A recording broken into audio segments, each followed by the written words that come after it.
never the one that's clever and thinks of something witty. No, you've given me ideas. Oh? Yeah. Such as? You don't remember the greatest intro of all time? No. The time Gene Simmons came on? Oh. Yeah, that was good.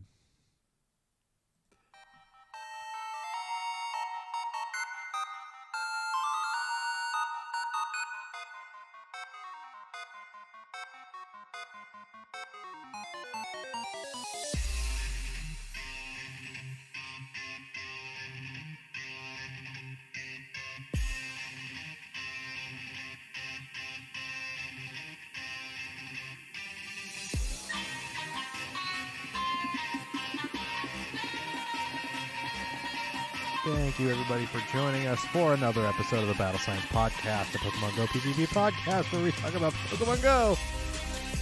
It's PvP. I am one of your hosts, Steven, a.k.a. A Boy in the Woods, joined, as always, by Jesse, a.k.a. Rocket Admin J. Hi. We have an episode for you, like most every other weeks. We have stuff for you. By the way, Niantic gave us stuff to tell you about, which they've probably already told you about, but we're going to tell it to you again. Hooray. Prepare your ear holes. It's the end of May. May. It's the end of... I'm not going to try and sing. Which one was it? Was that the Backstreet Boys or was that... Okay. Because there's the... It's gotta be May. Backstreet Boys and NSYNC, and I get them confused. And realistically, at this point, neither of them are incredibly relevant, and I'm sure there's fans out there that are going to hate me for saying that, but I think I'm entirely justified in being confused between the two of them. They're 20 years old. Well, the bands themselves are. Yes. Yeah. Oh my God. Right? I mean, I had a buddy of mine sending me a message with a photo taken from high school graduation. And I was like, that's 10 years old, isn't it? And he was like, yeah, apparently. And I'm like, oof, swear word. I was like, ugh, this is... Welcome to being an adult. I am an adult. At least, I mean, in age and responsibilities, but not necessarily in practice. That's a whole B-sad deconstructing my failure as a grown up. But let's get excited for June, everyone. Yay. If there's anything that we can count on, it's more Pokemon news, taxes, and the slow creeping passage of time. We are less than 1.5. I don't even know how to count it. Very close to June, a new season of Pokemon GO.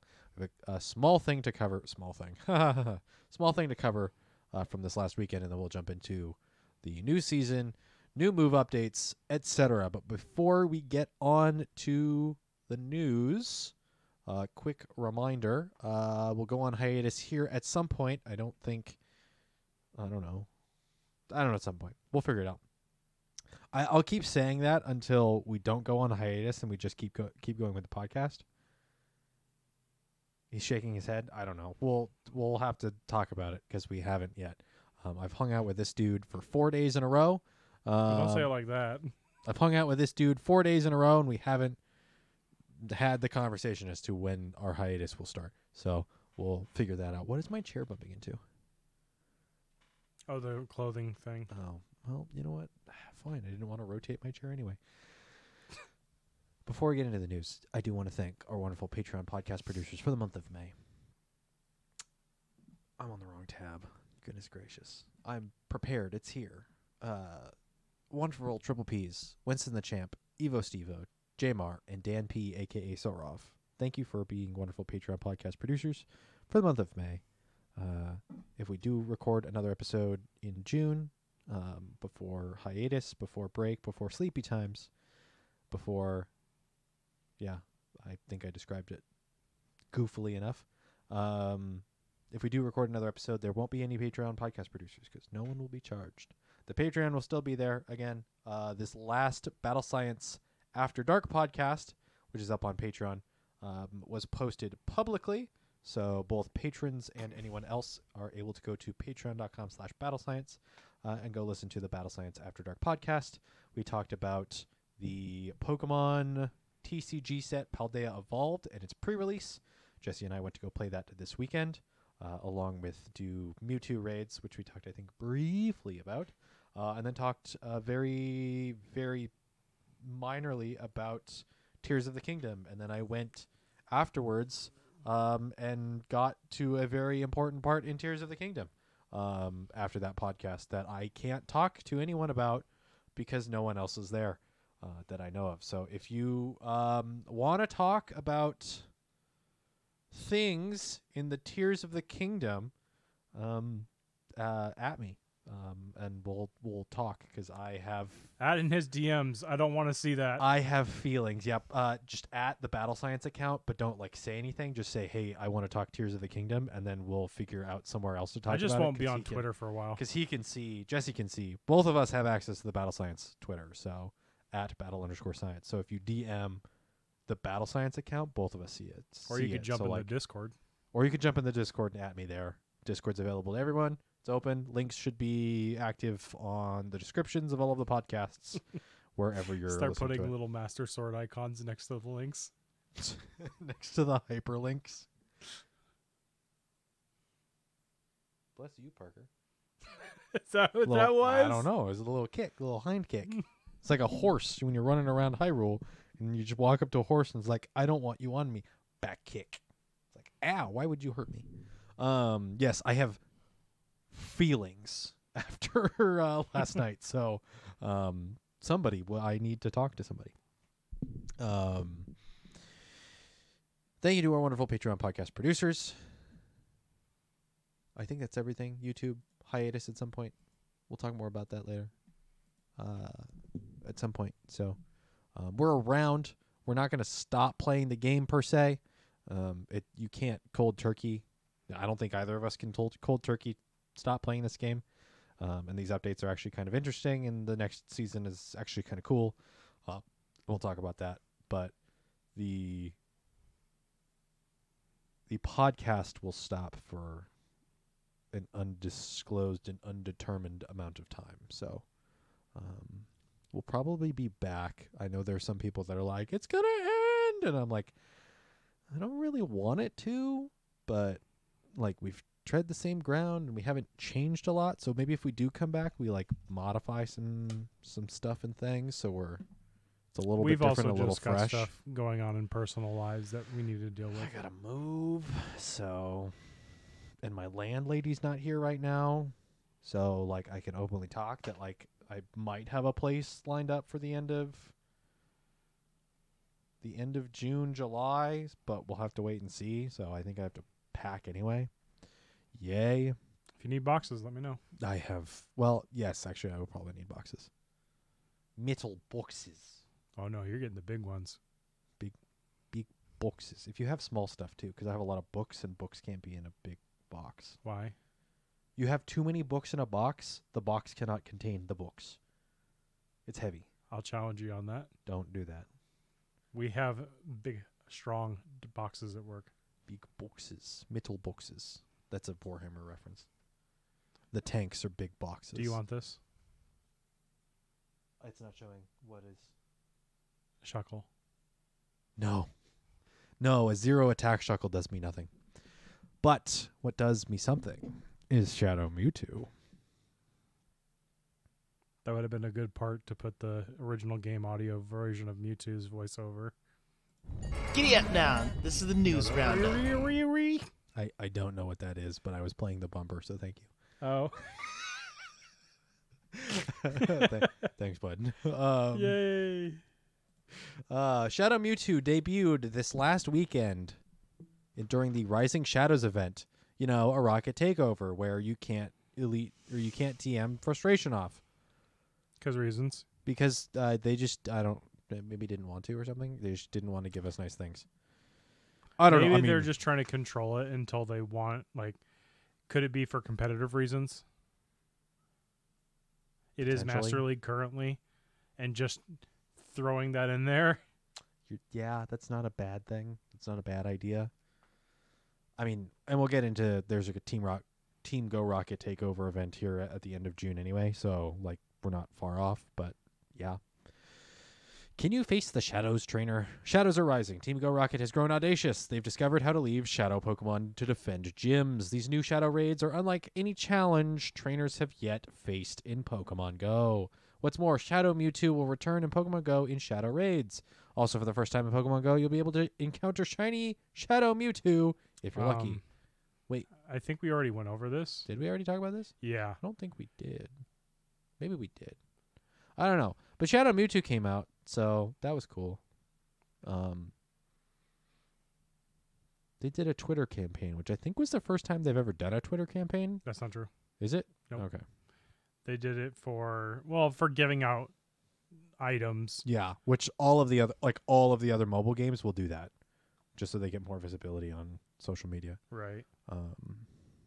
But although they did it with codes rather than yeah. just blanket giving them out as a gift, Yeah. which they should have done. That's how all of the rest of them do. They'll just drop in a gift that you can claim. I mean, they already do that with all the sponsored balloons, like the national parks one. Okay.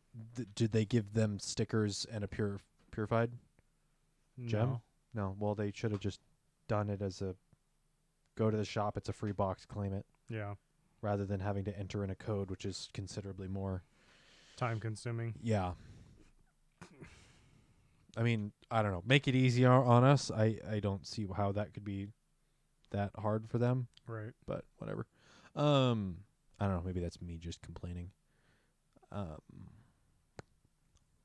I would say the weekend's event was cool. Doing a bunch of rockets, catching some of the Pokemon. I got my first shiny Coughing, which I thought I already had a shiny Coughing, but I now have one shiny Coughing. And then Shadow Shiny Mewtwo, no hundo. Our buddy Lazy Warp did get a hundo, but he couldn't catch it. Yeah, so that's the instance where I led with the warning before we started. If you have the Master Ball, save it for that. Mm-hmm. Because it's literally the Mewtwo ball. He didn't have his Master Ball yet, so he couldn't use it. Can we get F's in chat for Lazy Warp? Yeah, I mean, if anyone's in chat, there are some people in chat, but yeah, it was. I might have gotten more excited than I needed to for him, and kind of built him up a little bit. But it's the perfect Shadow Mewtwo. It's like, oh man, that sucked. Yeah, somebody was running the numbers, and realistically, even a 666, 6 IV across the board Shadow Mewtwo is still more powerful than literally anything else. Yeah. In the game, so it doesn't matter a ton unless you're mirror matchup in Master League or something. Yeah. But realistically, if you're looking at a raid attacker, you just want the 15 attack so you can have if you get caught in the mirror, it's still a coin toss for the priority. Yeah. So realistically, if you got one done, then awesome. Yep. You had the 2 days over the weekend to do them. I was under the influence originally that it was only going to be on Saturday and Sunday from 10 a.m. local to 8 p.m. local. But for some reason, I thought 5 p.m. originally. Mm-hmm. That wasn't true because we woke up Sunday morning and I saw 3 on my nearby at 7:30 in the morning, and I was like, okay, sure. But like I said, we were out in Redmond on Saturday, and we were doing the TCG pre-release for Paldea Evolved. We finished up about 2 p.m., I want to say. Sounds about right. We saw one on the nearby and rushed over to go do it, not knowing what was going on in the Redmond group. We pulled up as the first group of people were doing it and finishing, and then unfortunately weren't able to get enough people to do another one. So Steven and I headed back to Uncle's because you wanted to pick up card box, and was there something else? I had to buy a pack because their card reader required, I think, $5 minimum. Okay. And the card box was $1.50. But then the nearest gym to the mall over at the local restaurant had one going, and there were people looking for more, so I grabbed his phone and ran over. And I don't know about the rest of you if you experienced any issues during the weekend, but we got the bug where Mewtwo would just stop attacking and nothing would happen. You couldn't back out of the lobby. You couldn't. You could back out of the lobby. Right, but by the time we had done it, it was expired. Oh, right. You can't back out of the raid and let it instance again. So it runs out of time. Or the timer runs out, but the raid continues. You can attack. You're the only one that can damage the health bar of Mewtwo, which can bring it all the way down to 0. Or I guess it's 1 HP or something because it like doesn't complete. And then the timer still goes to 0 and it'll stay at 0. It'll stay at 0. It'll continue afterwards. Yeah. And then it just won't complete. So you have to back out or the app will crash or something. So we also encountered that problem on Sunday. And I think the resolution that we had found was everyone needed to back out of the lobby. And then the raid timer for the boss needed to expire and reset was what you figured out, right?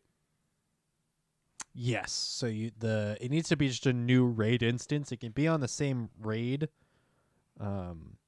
so that you don't waste the pass, but that instance has to complete before you jump back in and try it again. Yeah, because we had 2 instances on Sunday that happened, and we couldn't really figure out what triggered it. But it was just one of those things that's like, okay, well, we can't do this. So one of them we just passed on because we were short on time. But I counted my Mewtwo's. We did 11 raids. We did 5 here in the valley first. And I was blown away because we actually had 25 accounts for like the first 5 raids. Or the first 4 raids. Mm-hmm. And that was... I didn't expect more than 7 people to show up. So that it was nice to see the ability to have multiple lobbies going again. But we did the 5 here in town. Met some new trainers from the area. And then we proceeded to head out to Issaquah. And it was well put together, I would say, there. Mm-hmm. We did 3 raids out there. I think you passed on one of them, didn't you, in Issaquah? Because it was the library, the skate park, and then the Salmon Bridge. I think you passed on the Salmon Bridge. I don't remember. That was the one where I had passed on 2. Yeah, I passed on 2 raids. Okay. So you did 2 more raids than I did. And then we bugged out of another one. Yep. And then we came back to the valley and I think did 2 more with some more locals. The numbers were pretty close to what we were projecting, with 8-ish people needed with gems. I had seen reports of people beating it with 6, but these are also people that have really good stuff. I think overall, none of my Mewtwo were good. I didn't get any shiny, and I didn't get any good ones. The benefit was we saw a lot of the community, and that made me excited. Mm-hmm. Made me realize there's still people that play in our area. The one thing I would say is I feel bad for people that don't have, not, what would be the right word? I'm not floating my own ego, I guess would be the right word, phrase. But it's unfortunate for people that don't have those that go out and organize these type of events for others. Yeah, their people's community isn't there. I mean, I don't want to say it's not hard. If you had a community before, the community should theoretically still be there. Also, Shadow Mewtwo is a big deal. So it hopefully brought some people out of quote-unquote retirement. Yeah, that's a good way to put it, yeah. It's a big deal. When it will return, I don't know, because it was a while since it was in Giovanni's party as a catch as the Rocket Leader. This here sounds like it's going to rotate through a couple of other Pokemon before we might return, or we could see another Rocket Takeover where it comes back. I don't know how often they would want it to come back, so. Right.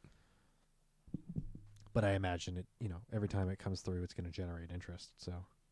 And then we have the Mega at some point. So, yeah. Yeah, so stay tuned for that. Yep. Ready to move on? Yep. Cool. All right. Next season. We'll go into the next season. Do they have a full post for the next season? I think so, but I think I forgot to grab it. Yeah, I don't have it. So we'll talk about this weekend's before we talk about the next season. Next season is called Hidden Gems. All's golden in the upcoming Search for Gold Research Day event. Give me one moment. I'm actually going to click my split button so we have a new timestamp. Searching for Gold Research Day, Saturday, June 3rd from 2 to 5 p.m. local time. Featured Pokemon, Caterpie, Magikarp, Nosepass, Sableye, Barboach. These are event-themed field research tasks and will be available when you spin photo discs at Pokestops. Complete them to encounter the featured Pokemon. Event bonuses. Pokestops may turn gold without a golden lure. Roaming form Gimmighoul won't appear at golden Pokestops if a golden lure module wasn't used, but treasure hunting trainers may still find Gimmighoul coins when they spin the Pokestop. That also means you'll be getting increased items from spinning the stops, so you will have to manage your bag a bit more. Wild encounters. You will get Weedle, Bellsprout, Poochyena, Buizel, Tympole, Shelmet, and Stuffle. Some trainers might also encounter Lickitung and Azumarill. The fun fact here is that all of these shinies are gold. The only one you can't get is Azumarill because it's a third tier. Of all of the times to not unlock its shiny on an event where everything's shinies are gold, why would you not unlock the shiny for Azumarill? But Meryl's not there, is it? No. Probably because they're going to be having him one of the next events, and it's probably going to be something throughout the season. I guess so, but it's still an odd. I don't know. It's weird. I sent you the infographic that Pokemon Go put out. Cool. So all of the shinies are gold, by the way, if you didn't already know. If I didn't already say. I like gold. Let me see. There's a lot of really good performers here. I think Caterpie's probably the worst, to be honest. Oof. Buizel. Shelmet evolves into... Escav. No. Or no, that's Excelgor.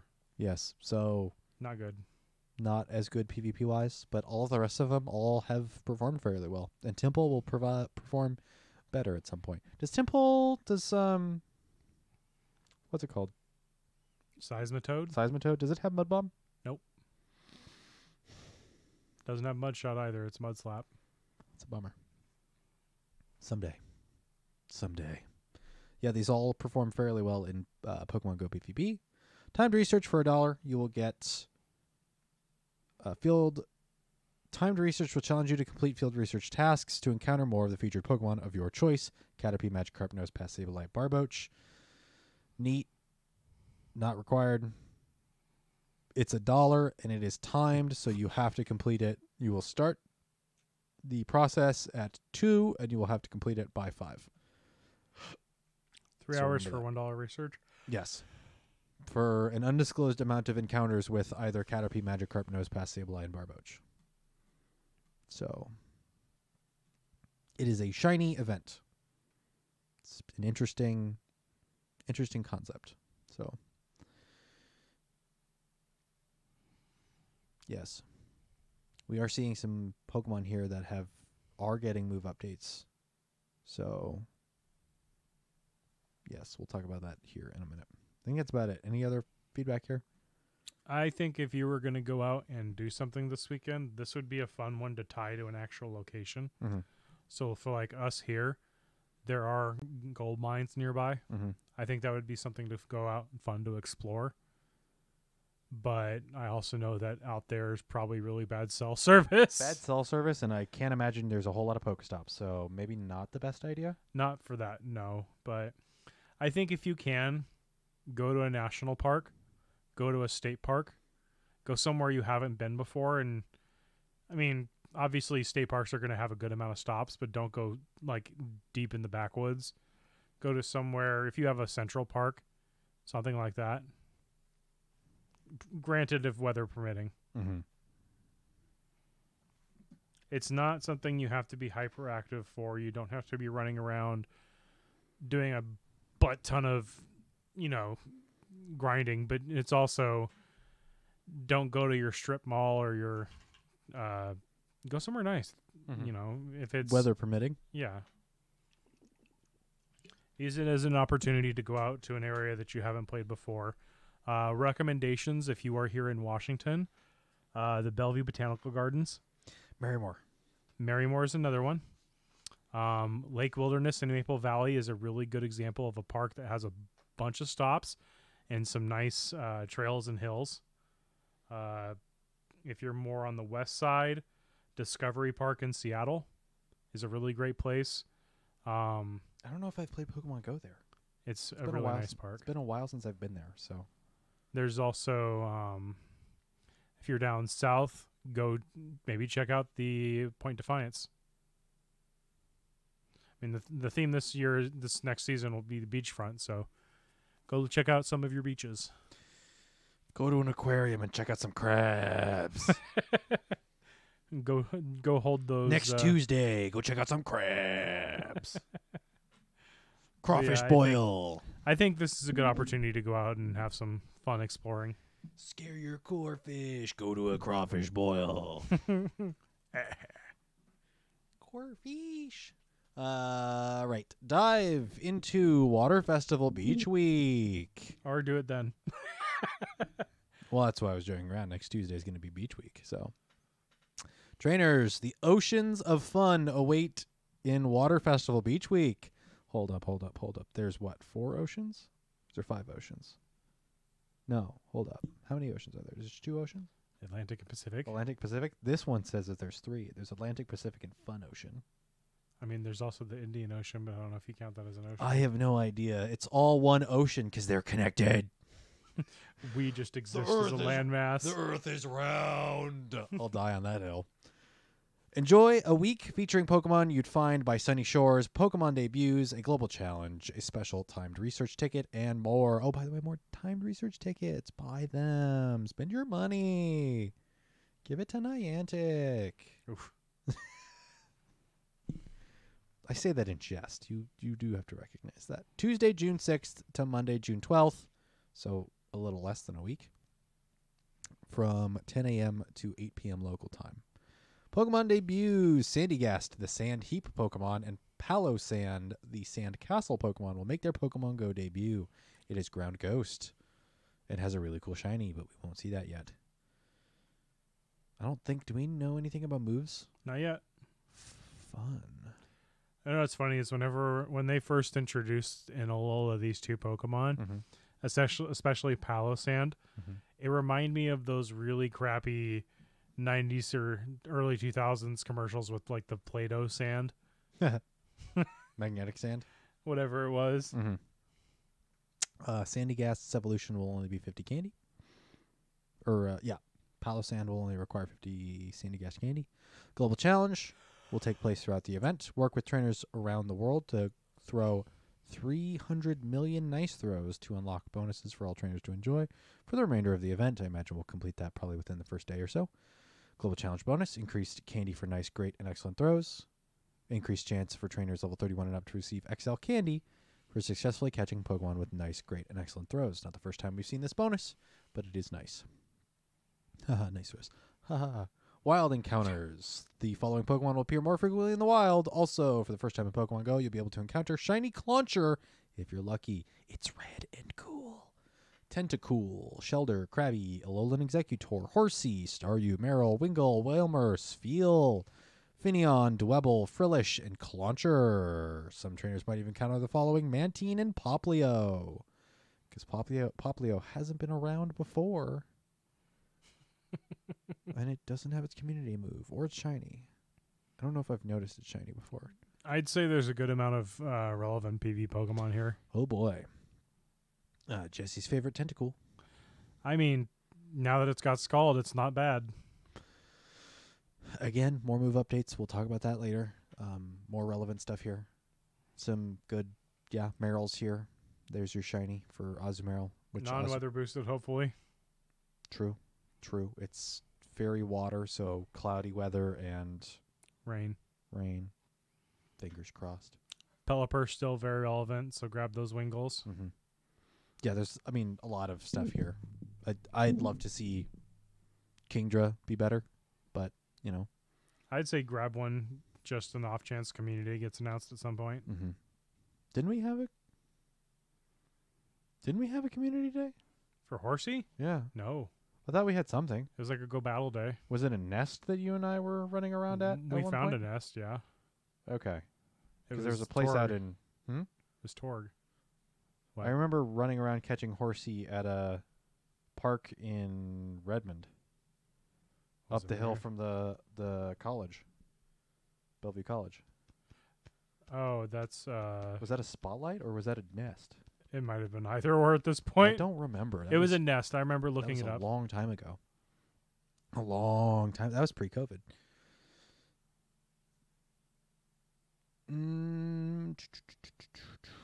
Oh, by the way, female Frillish. It's not showing male Frillish, and they do distinguish between the two, so keep that in mind. Field research task encounters. Oh, Lapras wearing a scarf returns. Yep. Frillish, Binnacle, Clauncher, and Sandy Gast. So wait, Sandy Gast is only in field research tasks? It's not in the wild? Correct. Why? Because research. Complete certain field research tasks or earn Mega Energy for the following Pokemon: Blastoise and Swampert. Neat.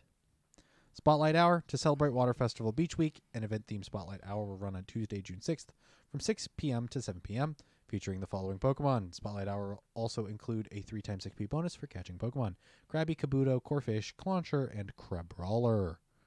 If you're lucky, you might encounter a shiny one. You said you're busy? For that Spotlight Hour, Mm-hmm. Not for Spotlight Hour. Okay. Do you want to meet up and do that one? I would probably say Issaquah because I'll be there already. That works for me.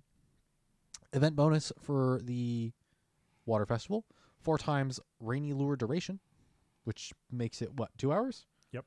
Neat. Timed research.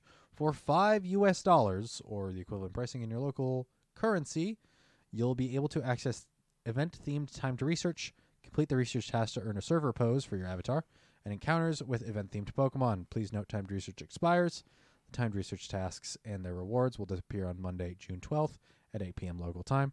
Trainers will be able to purchase and gift tickets to any of their Pokemon Go friends that have achieved a friendship level of great friends or higher.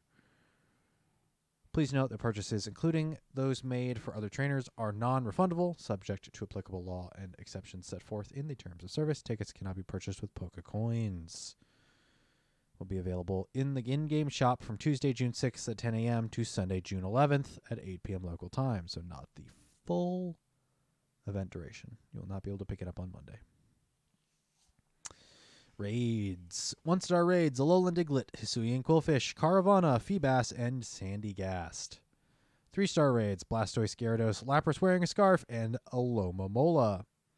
5-star raids in Asia Pacific region: Uxie. 5-star raids in Europe, Middle East, and the Middle East, Africa, and India: Mesprit. 5-star raids in the Americas and Greenland: Azelf. And in Mega raids: Mega Swampert. Welcome back, big chonky boy. New avatar items. Following avatar items will be available for purchase in the in-game shops during the event and will continue to be available after the event ends: the Sandy Gast hat, the Diver outfit, and the Diver goggles. Big goggles. It's not a mono eye. Those are 2 different eyes for your goggles, which is neat, I guess. Weird detail for me to hyperfixate on, but it's a good event, I think, with some relevant Pokemon. A couple of those are extra Stardust per catch. Ooh, right. Shelter, definitely. It's interesting that Clamperl isn't here. I think they just know everyone hates it. Clamperl? But we haven't had it featured in a while. No, it's not even a normal common spawn, but I think that's one of those ones that comes off Rainy Lures more so than you think. Okay. It's kind of like the not Cherum, but Cherub or whateber it is. Cherubi? Cherubi. Mhm. Yeah. Where it's a baby, but it's not. Mhm. Any other details here? I'd say grab Sandygast. It's a good bulky ground ghost. Mm-hmm. It's potentially has better moves than Golurk will, but that's to be seen. And plus, it's a sandcastle. That'd be a fun one to take AR pictures if that's your bag. Oh, yes. I want to look up. The move pool on Sandygast. pile of sand. Yep. I want to say it's a special attacker, so it's got more of your like Shadow Ball. Gen 9 decks. I want That is pile a sick sand. shiny though. Yes, it goes from rock sand to black sand. Like a metallic sand.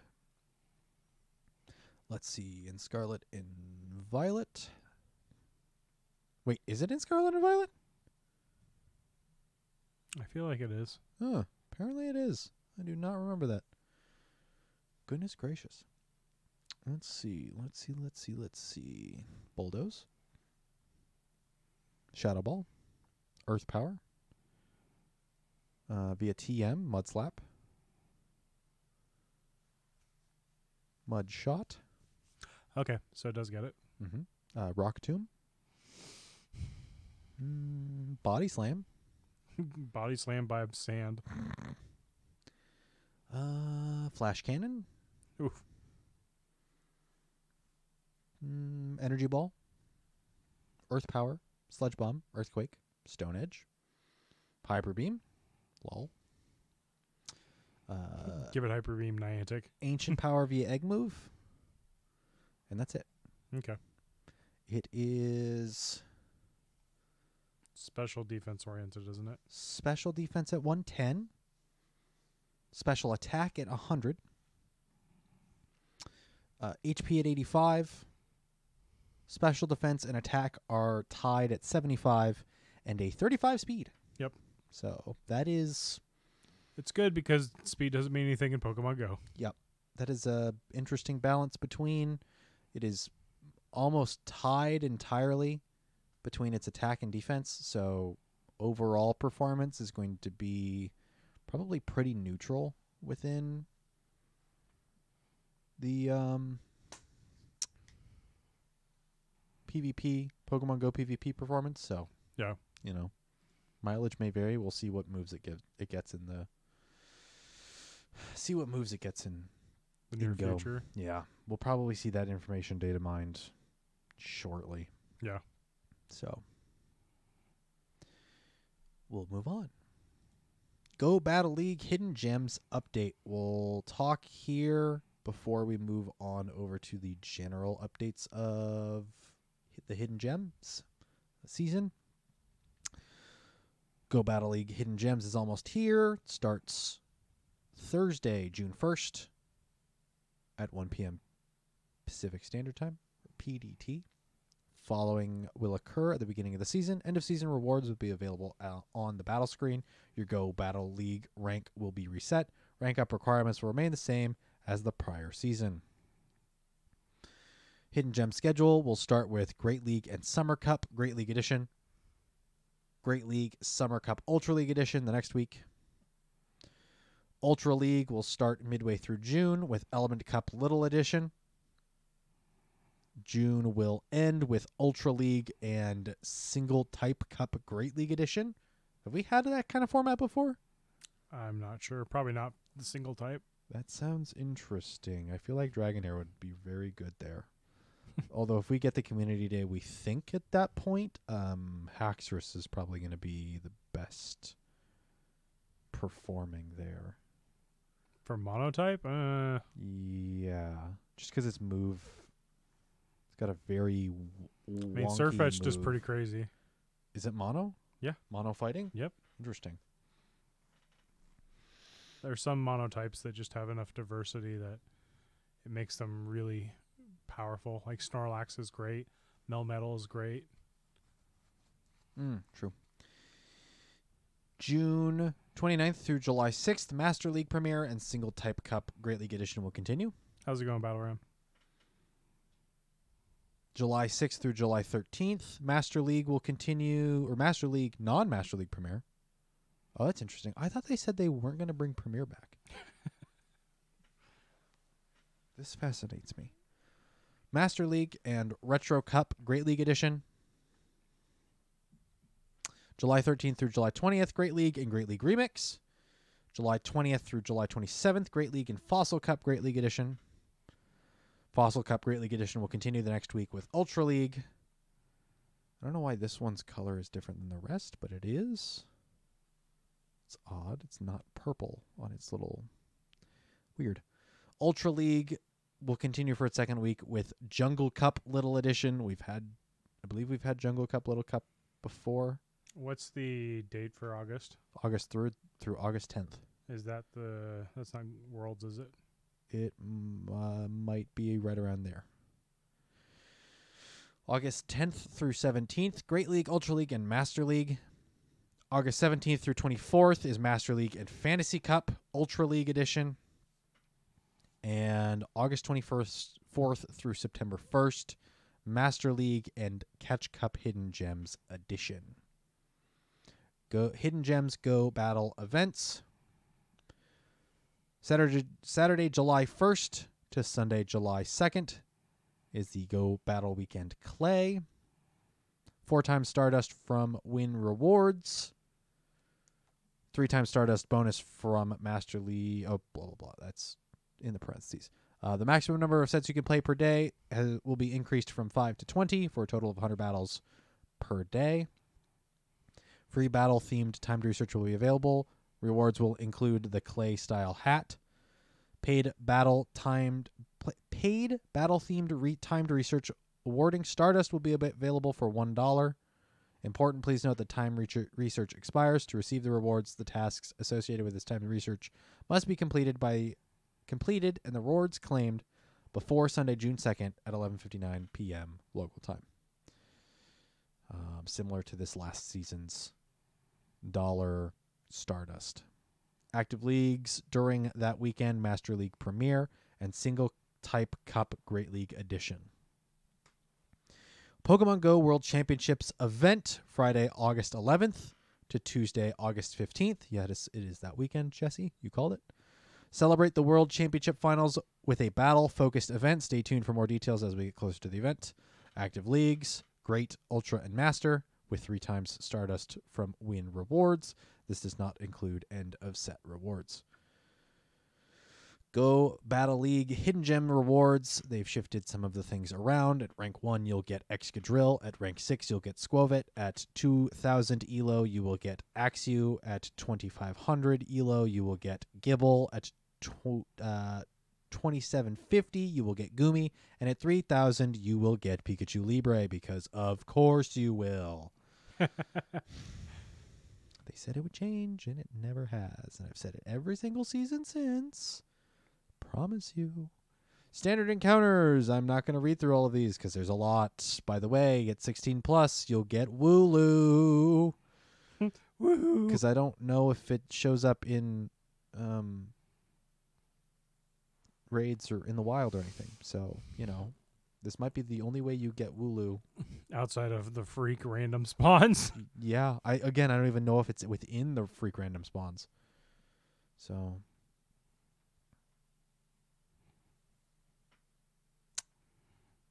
Go Battle League Timed Research Pass for our most dedicated battlers. A pass to access battle-themed timed research will be available in the in-game shop at no cost once Go Battle League Hidden Gems begins.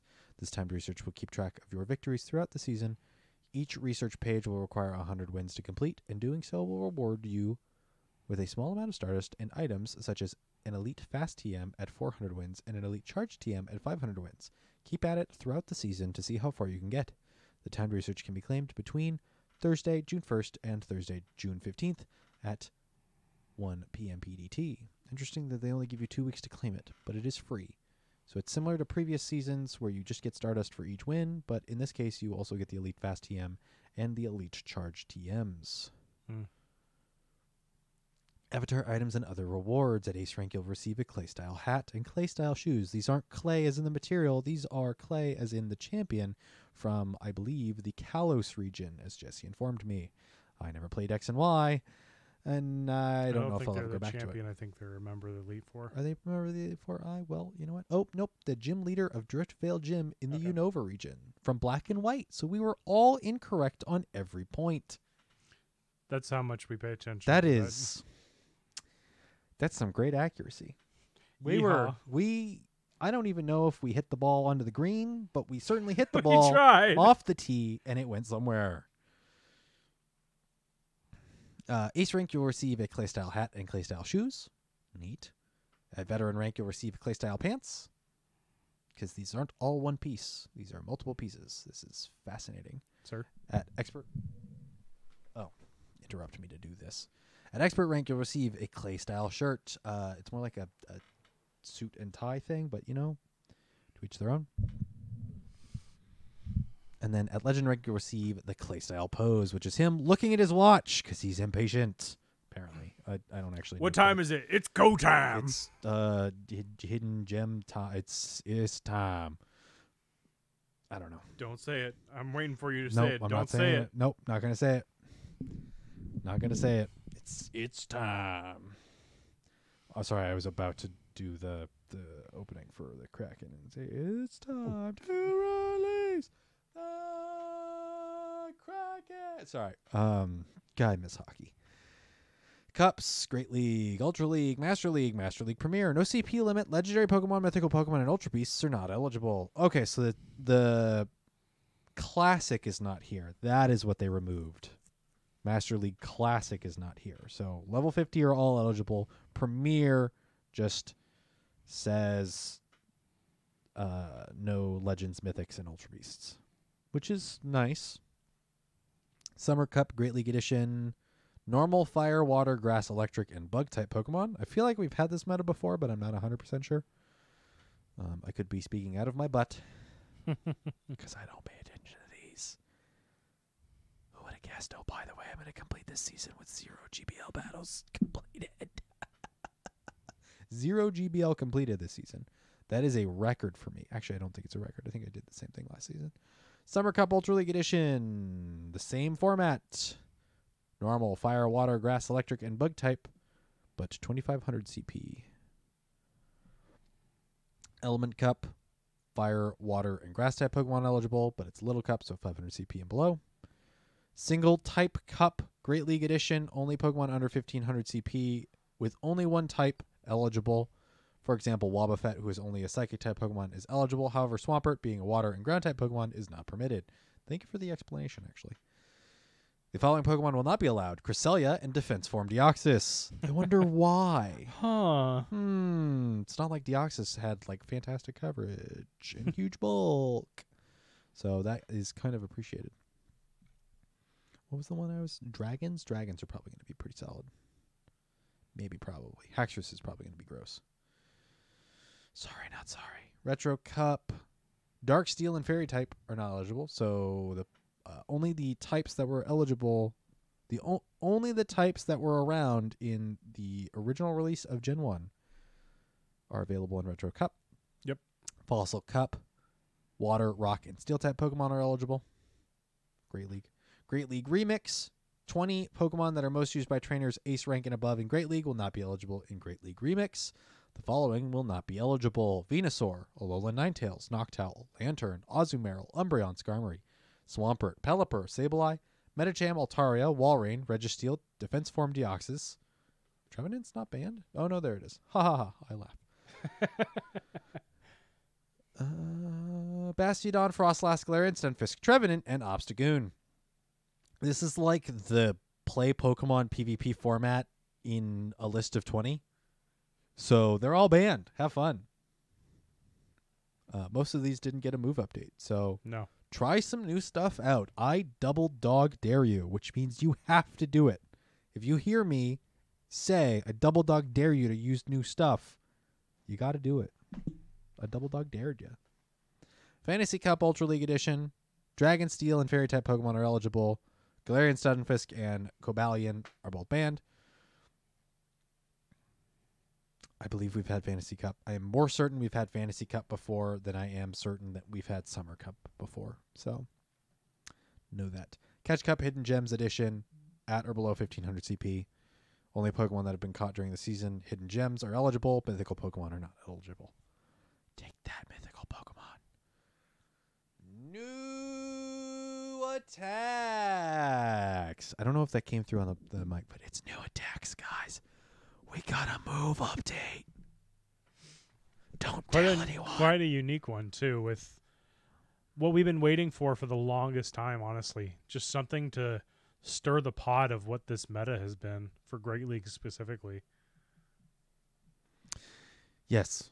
We got 2 new moves. We got Liquidation as a charged attack, and we got Leafage as a fast attack. I thought these were already in the game, but I am incorrect. So, Trainer Battles. 70 power, or this is for Liquidation, 70 power and a chance to lower the opposing defense by 1 stage. So it's a chance, it's not guaranteed. So it's a Crunch clone. Yes. I mean, maybe. I don't know what Crunch's damage is, but if you're saying it's a Crunch clone, I'm going to believe you. So, just don't tell me that the Earth is flat, because then I'm not going to believe you. And all of the things you tell me as fact will then come into question. Leafage is the fast attack. It is a 6 power in trainer battles and a 9 power in gyms and raids. How much energy it gives you, I have no idea, and we'll just kind of have to figure it out. So, you know. Bummer. Attack changes. Icicle Spear, which is only on Walrein. I can look it up. I believe it's only on Walrein. We could be wrong. Icicle Spear goes from 60 power to 65 power, which I want to say is what its power was before it got nerfed like 2 seasons ago.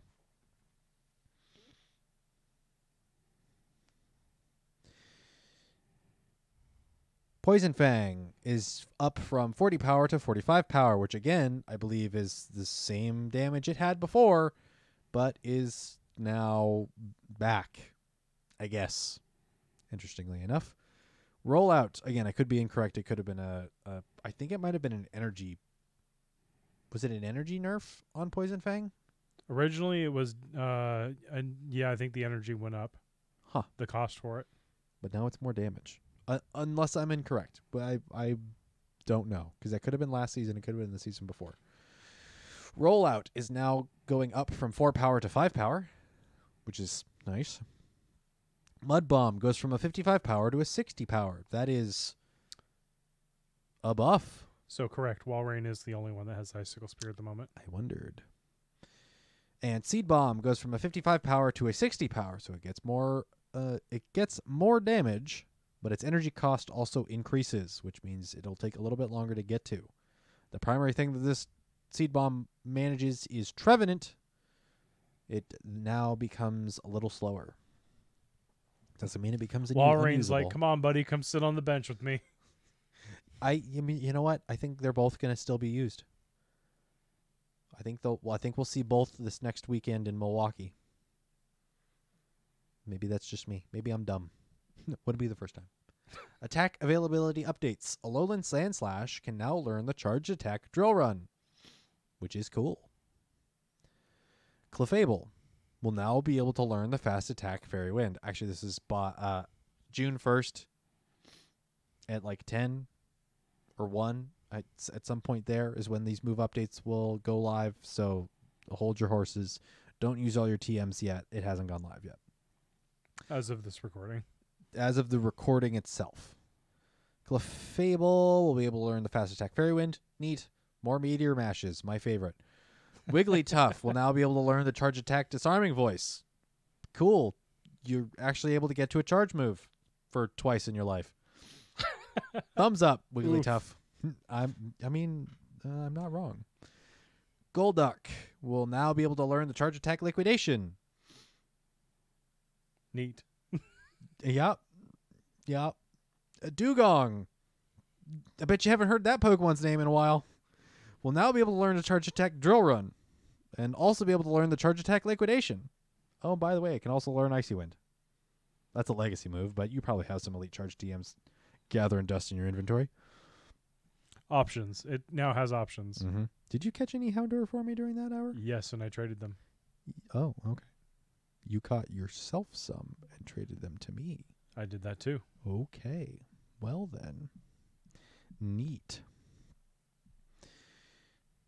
Cloyster will now be able to learn the charge attack liquidation. This seems to be a pattern, doesn't it? Yep. Vaporeon. Can you guess it? Does it begin with liquid and then ends with nation? It doesn't end with nation. It ends with Asian, but you're there. Togetic. Does this follow the pattern? No. No, it doesn't. I wish it did. Togetic learning liquidation. That would be funny. We'll learn the fast attack Fairy Wind. In a moment I called at some point somewhere, I think you and I were hanging out catching Fennekin, and I said, why doesn't, or it was just before catching Fennekin, and I said, why doesn't Togetic learn Fairy Wind? It should learn Fairy Wind. Why isn't it more relevant? And you said, I don't know. It isn't because it isn't, or something to that effect. And I was like, that's a bummer. Maybe it should be relevant. Oh, by the way, it'll learn Fairy Wind now. So, yay! I'm not saying I was right, but I don't know. I'm not saying this is going to be relevant either. I'm just saying it's better. Quagsire. Quagsire? Quagsire. Yes, words. Will now be able to learn the charge attack Mud Bomb, which makes it great. Because it wasn't, I mean, Swampert was better, but now this is a better ground. This is a better ground Mud Boy than... It's a better Mud Boy, period. It's a better Mud Boy, period, but it's also a ground Mud Boy and not a water Mud Boy like Swampert is. Okay. Chat, if you're here listening to this, what determines a Mud Boy? Just its water and ground? It's water ground. That's it? It's water ground. I'm just saying it performs better as a ground Mud Boy than a water Mud Boy? Than Swampert does, because Swampert only has Mud Shot. Is it Mud Shot? Water Gun? No, because it has the fast attack and it has Earthquake. So it doesn't have that same spam. Whereas Quagsire now has Mud Bomb. Hydro Cannon disagrees. Well, Hydro Cannon's damage is great, but it's a water move. If you're looking for ground moves, it only has Earthquake. Now Quagsire has Mud Bomb, which is a better ground move. It has better spam. It is now a ground Mud Boy. And a good ground Mud Boy. Whereas Swampert is a Mud Boy and a good water Mud Boy. My head hurts. Should we change it to Mud They? Oh my gosh.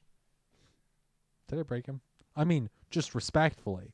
I'm not going to call my female Swampert a Mud Boy. It should be Mud They. I don't know. If I broke your brains and made you angry, then drink some water, think about it, and you could at me. If you want to get some stuff off your chest, just let me know. I'll listen. I might disagree, but I'll listen. Tyranitar will now be able to learn to charge attack Brutal Swing. More damage than Bite than Crunch, so that's sick. Cradilly will be able to learn the charge attack Rock Slide. Some cooler coverage and faster coverage than, what was it, Stone Edge? Yep. So that's neat. Armaldo will be able to learn the charge attack Liquidation. Floatzel will be able to learn the charge attack Liquidation. You see how I just moved on by those? The two that were irrelevant? Yeah. Driftblim will now be able to learn the charge attack Mystical Fire. It's like Icy Wind, but... Fire. Fire. Fire. It's just Driftblim with a lighter. I'm scared. Driftblim with a bic. Driftblim with a bic in each tentacle. The Chuckles I'm in danger meme underneath. I could see that being real bad. It's holding the lighter underneath itself. It's like, ah! No, it's just holding them all out forward.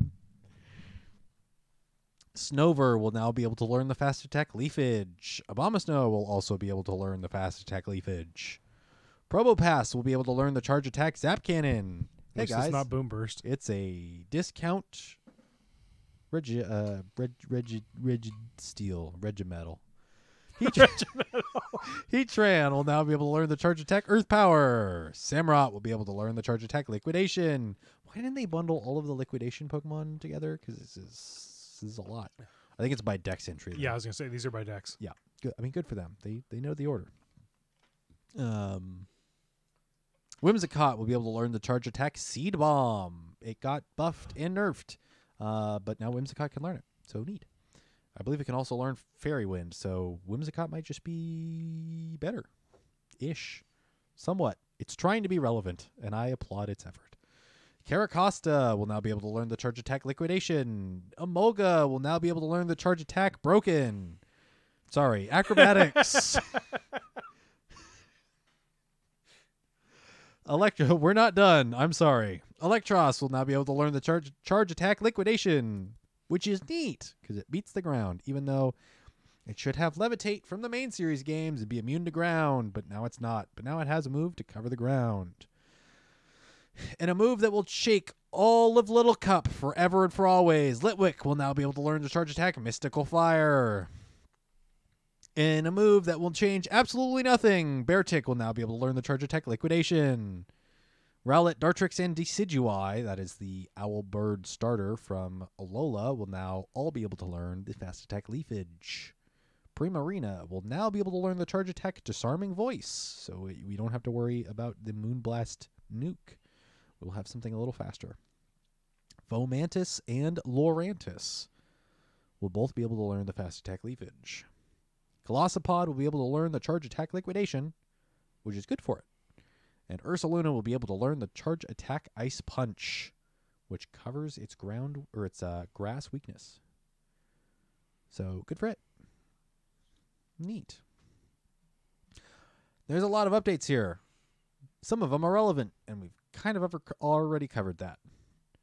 Jesse. Yes. What is the coolest update, and why is it Drifblim?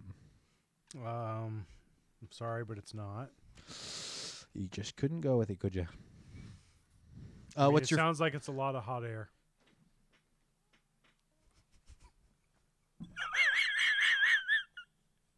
He's giving me the blinking eyes meme.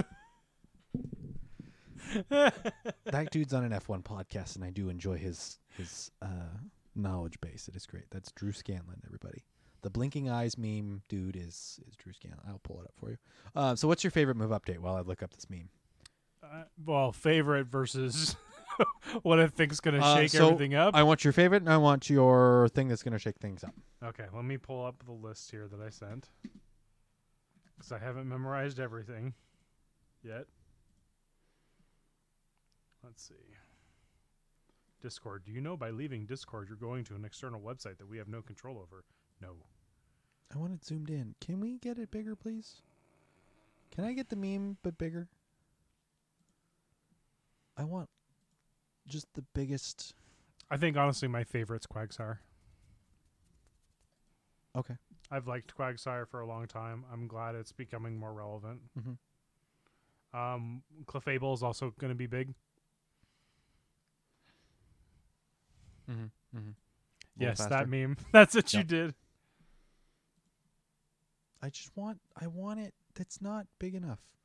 I That's need what a she said. full screen. Can you not do that right now? But yeah, I think Clefable is my favorite. They gave a lot of love to Kanto Pokemon this update, which is very interesting. Like, if you are someone that uses Golduck in competitive, at me, at Battle Science, Good for show you. us. Yes, I love it. Do it more. Golduck or Armaldo. I do think Right, Armaldo? Like, that's such a weird pick. Mm-hmm. But I think, honestly, A-Slash and Dugong are going to shake up the core of Great League. Dugong has many more options in coverage and is already stupidly bulky. And A-Slash, with having access to Shadow Claw or Powdered Snow and the Shadow variant as well, is going to really be interesting moving forward. I do agree with some people that are saying fighting type and counter type uses are going to be much more prevalent, but that just opens the door for more counter checks. I mean, Clefable and Wigglytuff have both been fringe Yeah, for picks, sure. so both of those getting buffs are going to help it. So, My coworker and I were talking about these updates today. Giraffe Rig could become unique with Double Kick and Psychic Fang's Thunderbolt. so say that again. Sorry. So Giraffe Rig could become big with Double Kick, Psychic Fangs, and Thunderbolt. They said that the Shadow variant probably performs much better than the regular. But Are you saying in competitive? Yes. I don't know if Giraffe I mean, really would. look how Double performed. It's a spice pick, sure, but it's not going to like hit the. I don't think it's going to hit the meta that hard. We'll have to see, because something with Thunderbolt and pretty decent charge rate to get to it. I'm looking at Togetic in Innocent Cup just because I wanted to see what its moves was. It has 100% consistency in its performance as ranked by PvPoke, but it is bulky defensive with low shield pressure. But that's with, I think, extra sensory is what its Current options are. hidden power flying is what they recommend, and then ancient power on aerial ace. But you put Fairy Wind on as a fast move for it, and I think that shield pressure probably doesn't get like crazy shield pressure, but it certainly would perform better. And especially with the Togetic Community Day happening somewhat recently, the chance you have a good one for Great League is probably pretty high. So that's a nice move update. I don't know if that shakes the fairy Pokemon that are available, but that's I think one of my high tier updates. Can we talk about Emolga? Can we talk about how disgusting acrobatics is? I mean, it makes it fit its role. It's fast and powerful. So, previous moves, Thundershock, Quick Attack, both are gross. Fast Charge. And then it has Discharge, Aerial Ace, and Thunderbolt. It will now get Acrobatics, which I believe buffs it. No, acrobatics is just a big nuke damage. But it's quick. Because it's a 3-bar, isn't it? Kind of, sort of. No, it's not. It's energy ball level. At Acrobatics. Jump Pluff with Acrobatics. That's right, it's a 1-bar. It's showing a 1-bar on gyms and raids. And in trainer battles, it's a 1-bar. But I want to say you can get to it pretty quick. You can, especially So, with fast charge moves like that. yeah, so that's going to be kind of gross. You throw Discharge and you throw Acrobatics and you have 2 nukes. You have 2 big damage moves. Discharge is spammy, not nuke. Okay, well then I get all of my electric type moves mixed up. Don't listen to me. Thunderbolt's the big one. Yeah, I mean, it's gross. It gets grosser. It gives a better alternative. It won't show up and play Pokemon, but in all of these side tournaments, I think it's going to be one to not skip over. Yeah. I like the Decidueye buff. I like the Primarina buff. It's interesting we don't get a Incineroar buff here.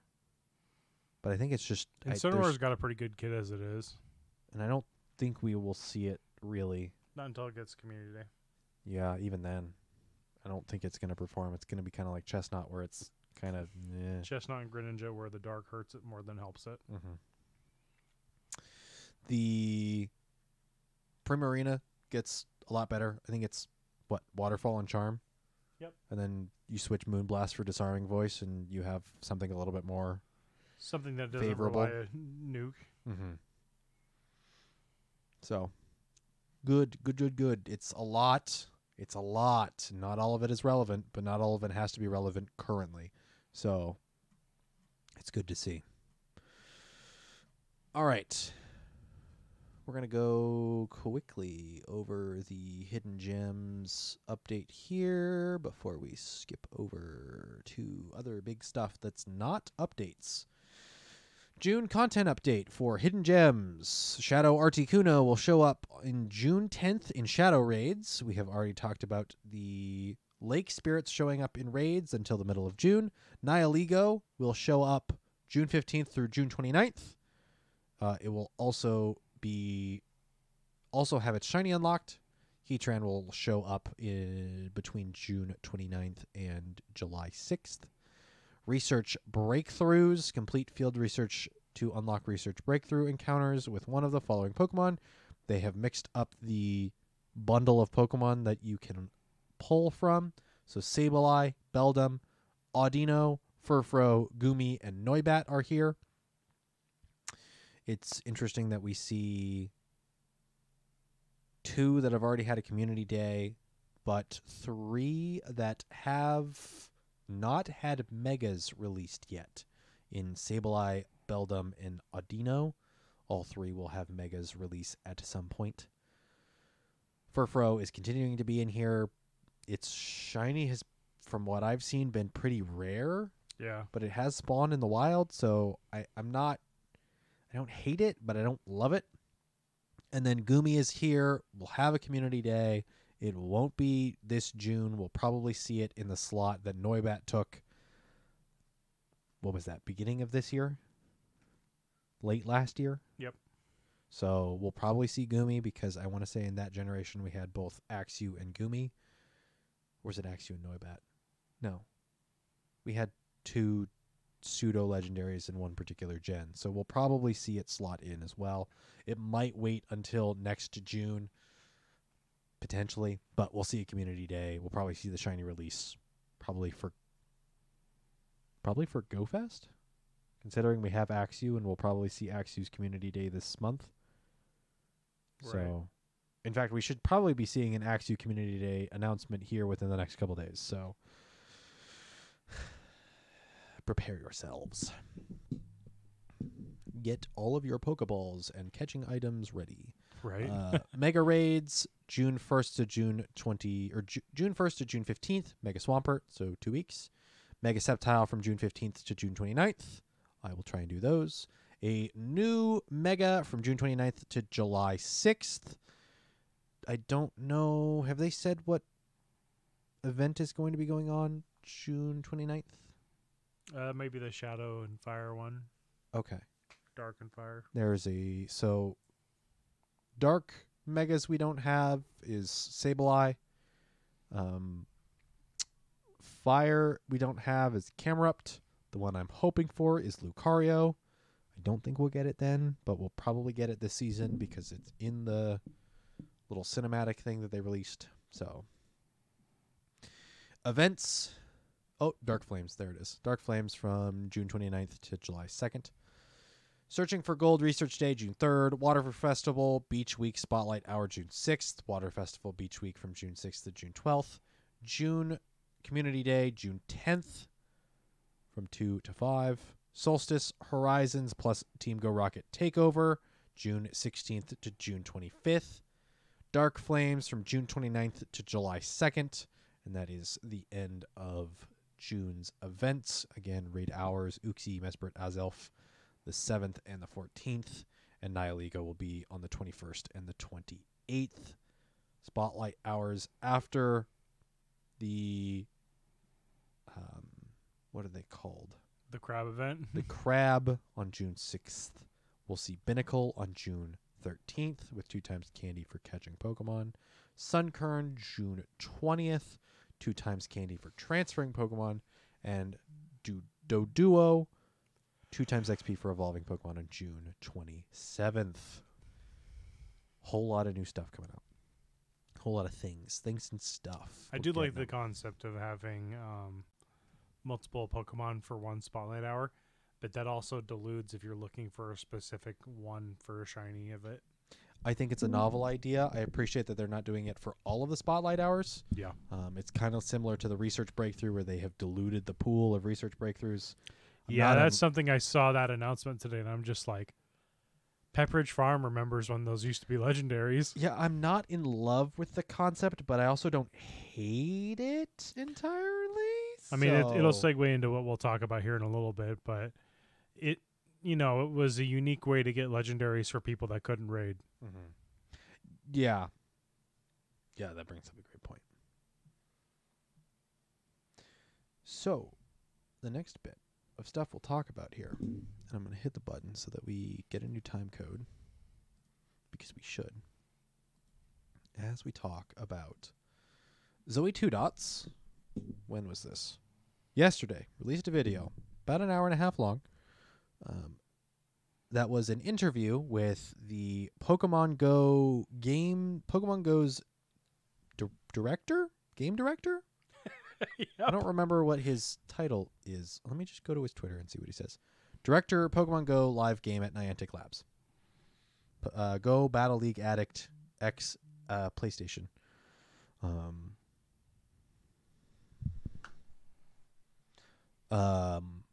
This is, before we get into it, a personal request.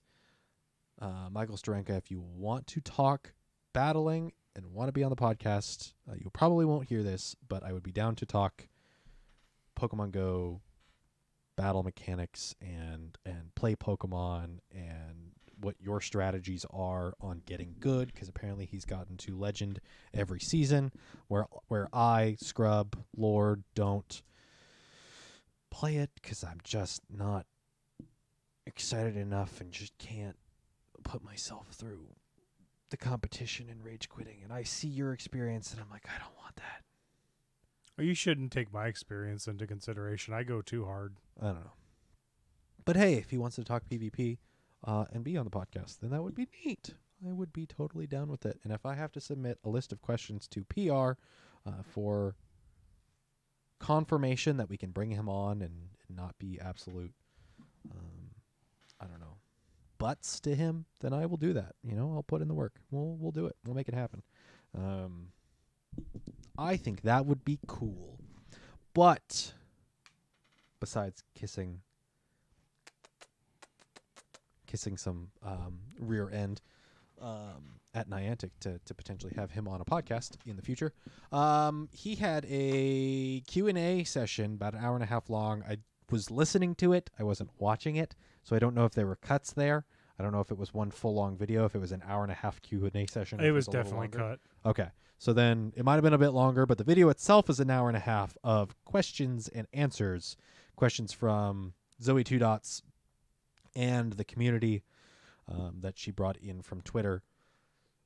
Excuse me. For Michael, questions generally answered, some basically saying, hey, I can't answer that because there's things coming down the pipeline that I can't comment on, etc. So I listened to all of it. Jesse, you listened to all of it? Mm-hmm. Yes. Top level thoughts. What do you think? You and I have, after talking with you briefly before the show, you and I have different overall thoughts, but I think we both come to the conclusion that this was actually, it was nice that a conversation happened. I think baseline, I will say I appreciate the fact that they took the time out to do this. He traveled to Australia to have this interview and to play Mewtwo raids with people in Sydney, so that's cool. I appreciate that. I think I appreciate this more than I appreciate the... What was the... Who did he do an interview with? I want to say it was... The game company? Dot Esports, I think. Yeah. Did asked him for a couple of questions. And then they gave a blog.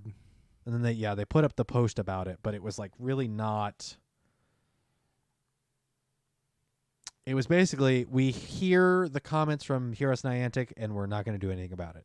And that was what came out of it, and that was not received very well. Not received very well. And I wonder if this was in part of, maybe we should do that. Something that's personal. Do that, but better. Yeah. And this was definitely better. So I'm sorry again. Ask your question. What was it? So I'm recommending people go. This is like required listening. Go listen to it, or go listen to it for yourself. Take your own opinions before listening to us. I would say Go listen to it, come back, and then we'll share our opinions. we'll share on our it. thoughts. And if we're not talking on a particular point that you want us to talk about, yell at us through your TV screens. I know I do that when I'm TV listening to screens, podcasts. Everyone's listening to their phone. Well, yell into the void as you're like, why aren't you talking about this statement that he said? Why? And it's like, I mean, I'm sorry. Maybe we'll talk about it next episode. I don't know. We can tweet at us and we'll respond or something if you are angry that we're not talking about a particular point. But top level, what did you think of the interview? I'm glad they did it. Okay. And? I mean, pull Paul. opinions out of him.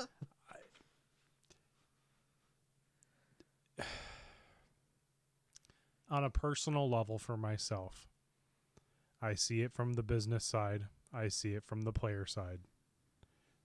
I don't want to pull a Bryce and just pull all the negative out of this. Mm-hmm. I try to hope and cling that there's still some semblance of honesty, and I want this game to survive. But on the same note, it's really hard. Like, part of me wants to be that narcissist that just says, yeah, burn, die, burn. But the other side's like, I've been doing this for 7 years. Give me something to run with. Give me something to pull me in. I think my response to your thought is that this is the game's director and not a PR person giving Correct. this interview. So I think he comes through this interview as having hope and just excitement for things to come. And is listening to the feedback and has in places where he says we don't have plans to do that, or we aren't doing that. We aren't going to do something, or it's not on the roadmap. And these aren't direct quotes, but these are inferences from pulling nuggets out where he says certain things. The overall atmosphere of the response was, hey, I'm excited for this. Niantic as a company, or the dev team on this is excited for this. We're still working on this. This isn't something that I think the game itself has to be in no small part in the back of my mind. The last couple of weeks, I have been considering this game is just going to get pulled. This game is just going to cease to exist at some point, and this is like the beginning of the end. This interview flips that thought on its head in my mind of, no, this game's going to continue. The game's going to continue, but it's going to be from a new perspective. Whatever new features, whether they continue the overall excitement or pivots the game in a way that's different than, say, how PvP pivoted a part of the community, the game is going to continue. I think they have plans, and corporate above them could change it at any point in time. We've seen it before in video games, in corporate, in everything else, in tech. We've seen it before. We'll see it again a million times. Corporate could then say at the snap of the fingers, hey, we're going to close shop. We're laying a bunch of people off. We don't like that we're not making enough money. Well, right. Realistically, they don't say that last part, but, we're closing up. Corporate could say that at any point in time. But the game's director, the head of the operation there for Pokemon GO within Niantic, is excited, hopeful, and it sounds like the rest of the team is. And that, I think, enough is... That communication, I think, needs to be... It needs to be put out, I think, a little bit more, to be honest. Like, officially. Like, us as a community can be as pissed off and jaded as we have been for as long as we have been. But I think we do need a reminder every once in a while that there is going to be continued support for this game. They want it to be better. Like, they recognize that there's issues. They want it to be better. and that they're going to continue working on it. They don't want to stop. The developers themselves, the team itself, doesn't have plans to stop. Now, Pokemon Company International or the Pokemon Company or Niantic Corporate could have a different idea. Who knows?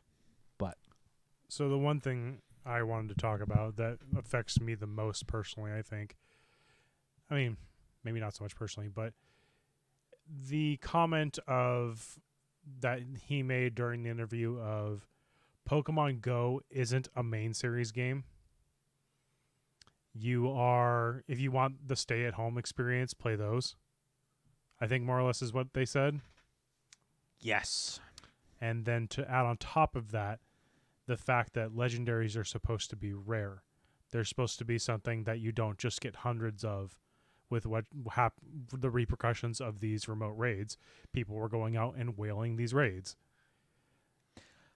Two thoughts. One, you're right. It isn't a main series game. It's not something where we can sit and cultivate one specific Pokemon that we've caught to be the very best. So we have to keep spending money to keep rolling the dice to get these RNG numbers. But you don't have to spend money. You can do free to play. Not on legendaries. Not on legendaries. But so... And in that sense, if we want to be able to be the very best, we need to have the most option chance to get the very best. So that one...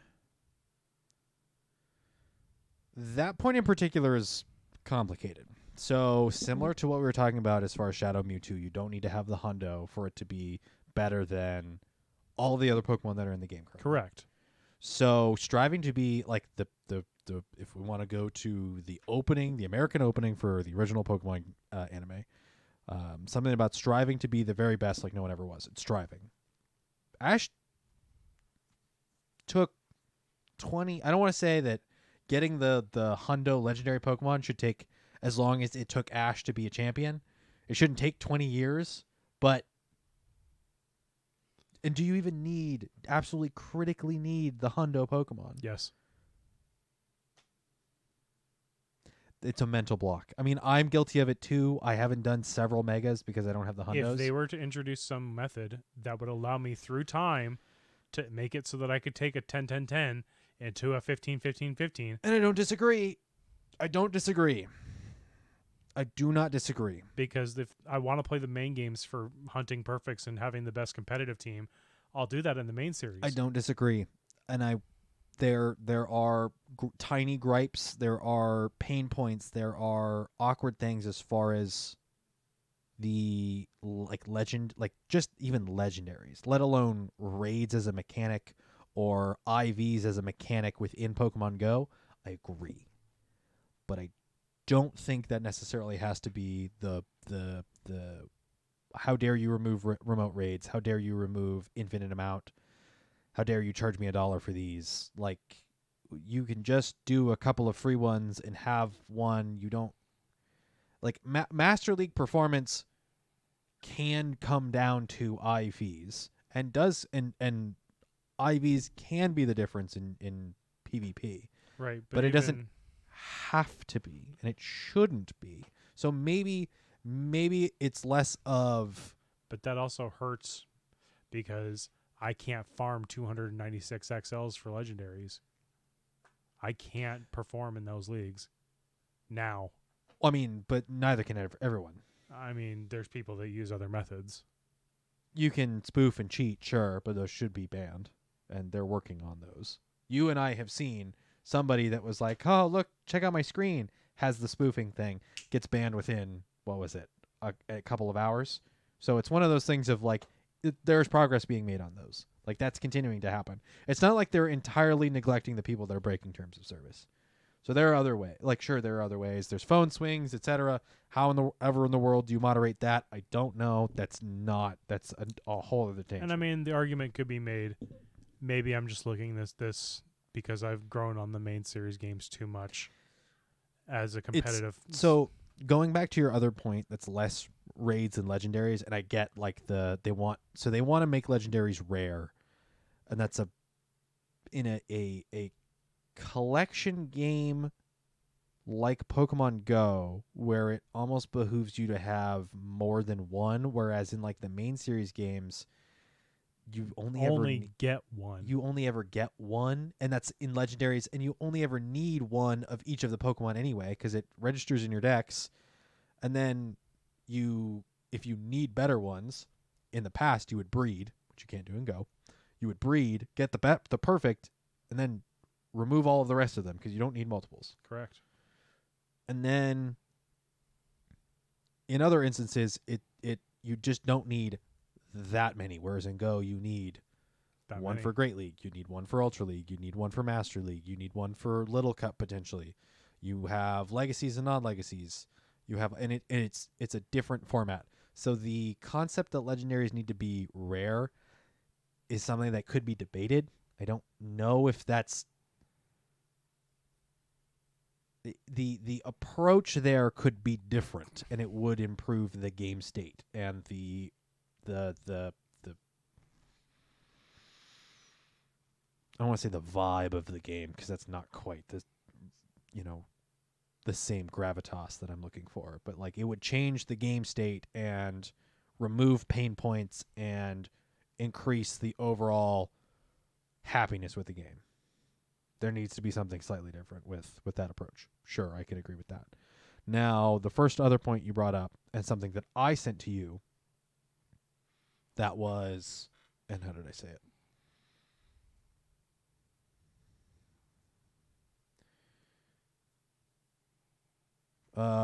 21 minutes or so into the interview. I don't remember what the question was, but Michael Steranka says that Go is made for you to go outside. If you wanted to stay home, there are other ways of more or less, there are other ways of engaging with the Pokemon franchise, be it other games, etc. So that's, the main series games like Scarlet and Violet. That's Pokemon Unite. That's the Pokemon TCG. You could watch the anime. There's all of these other things. I'm not necessarily putting words in his mouth, but he said there's other ways of engaging in the franchise at home, more or less. Pokemon Go is meant to be played outside,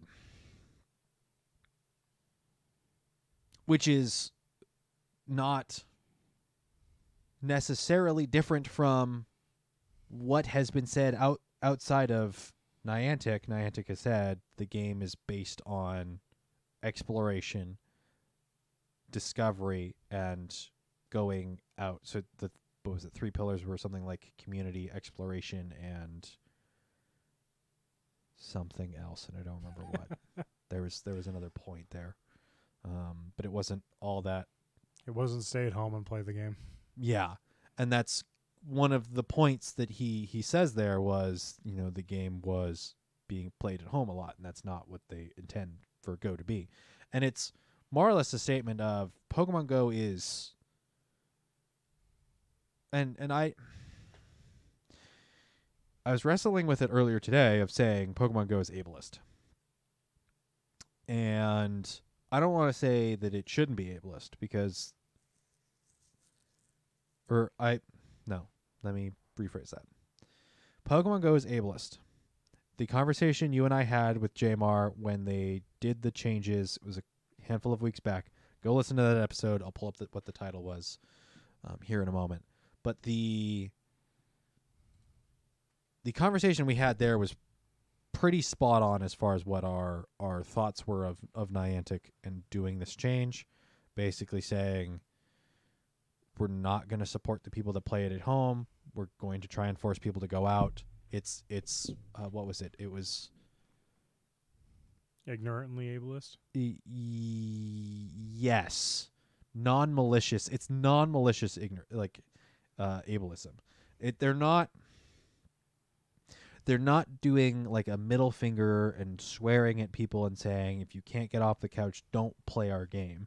They want people to play the game.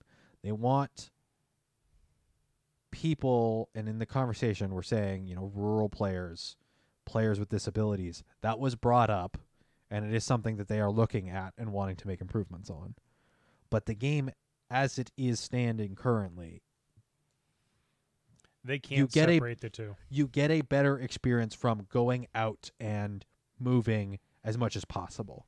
Going out to better spots with more spawns, moving farther, moving faster, be it walking, biking, driving, to get to different locations, to explore, I put that in quotes, different locations more thoroughly, with haste, etc. So it's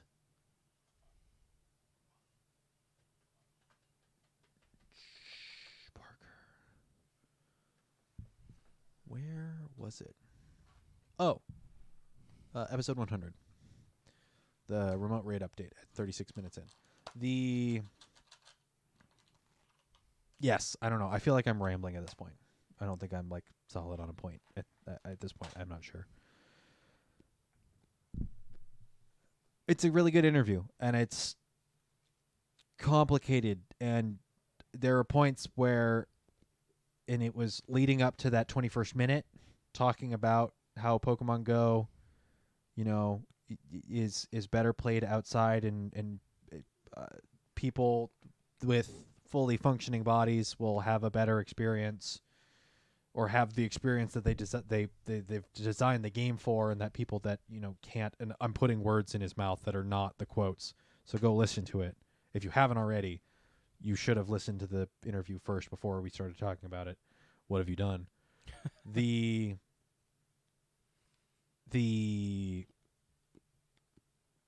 Pokemon Go at the end of the day is a collection challenge meets fitness tracker. But they want it to be more than that. But polymorphed. Well, they're going to be making it more than that. PvP already brings it above what that is. Let alone, I did find it interesting. Raid battles was a half step above what it was. PvP brings it a full step, if not 2 steps above. So collection challenge meets that. I will give credit where it is due. He did mention that if you were to go back and look at 2016 for what we have in terms of accessibility for all players now, you have the Daily Incense, you have the Rocket Balloons. You still have remote raids, even though they're limited and a little bit more expensive. The availability and utility that is there for any level of play has greatly increased from 2016. Mm-hmm. The awareness of the game is known too, because Zoe mentions when she went to one of the competitions, the other play Pokemon formats are like, oh, look, here comes the tap game. And Zoe had, Zoe's not big and competitive, but she told those same people, hey, go watch the finals, and if you're not entertained, I'll give you $10. Mm-hmm. And she said, their opinion changed. It's like, oh, there's more strategy than just tap.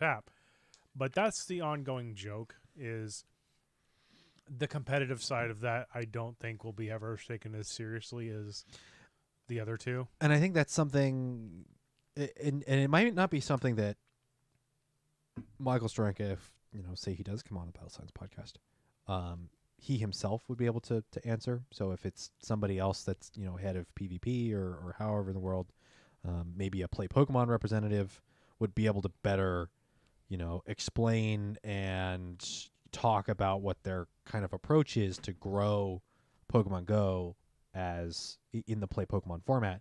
Because having been to at least 2 regionals and realistically just watching any of the streams, it is significantly, now it is a fledgling portion of the Play Pokemon formats in regionals, but it is absolutely minuscule when it comes to participation versus TCG and VGC. Oh, yeah. So dwarfed in numbers. You see... Not that you don't see repeated entries in VGC and TCG across, the greater US. You also see, you just see consistently less people.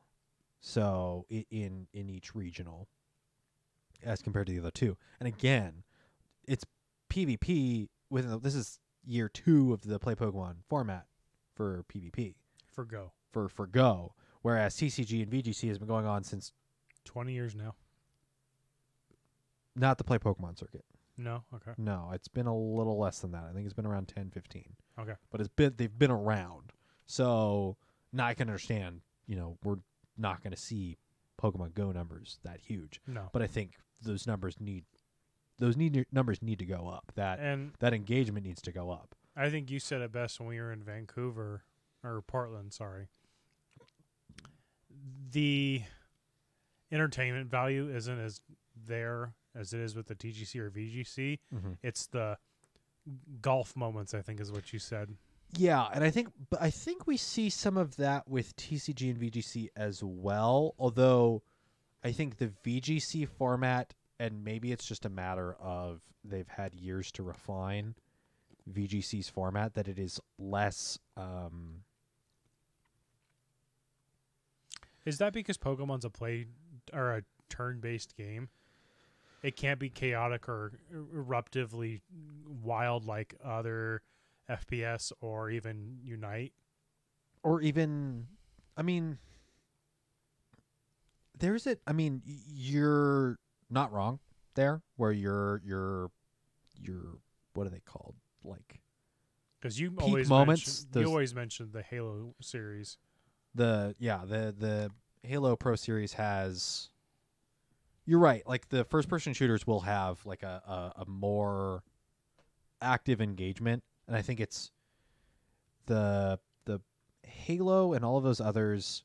One of the big parts I see there, and we're like way tangenting off of this interview, is they're team based.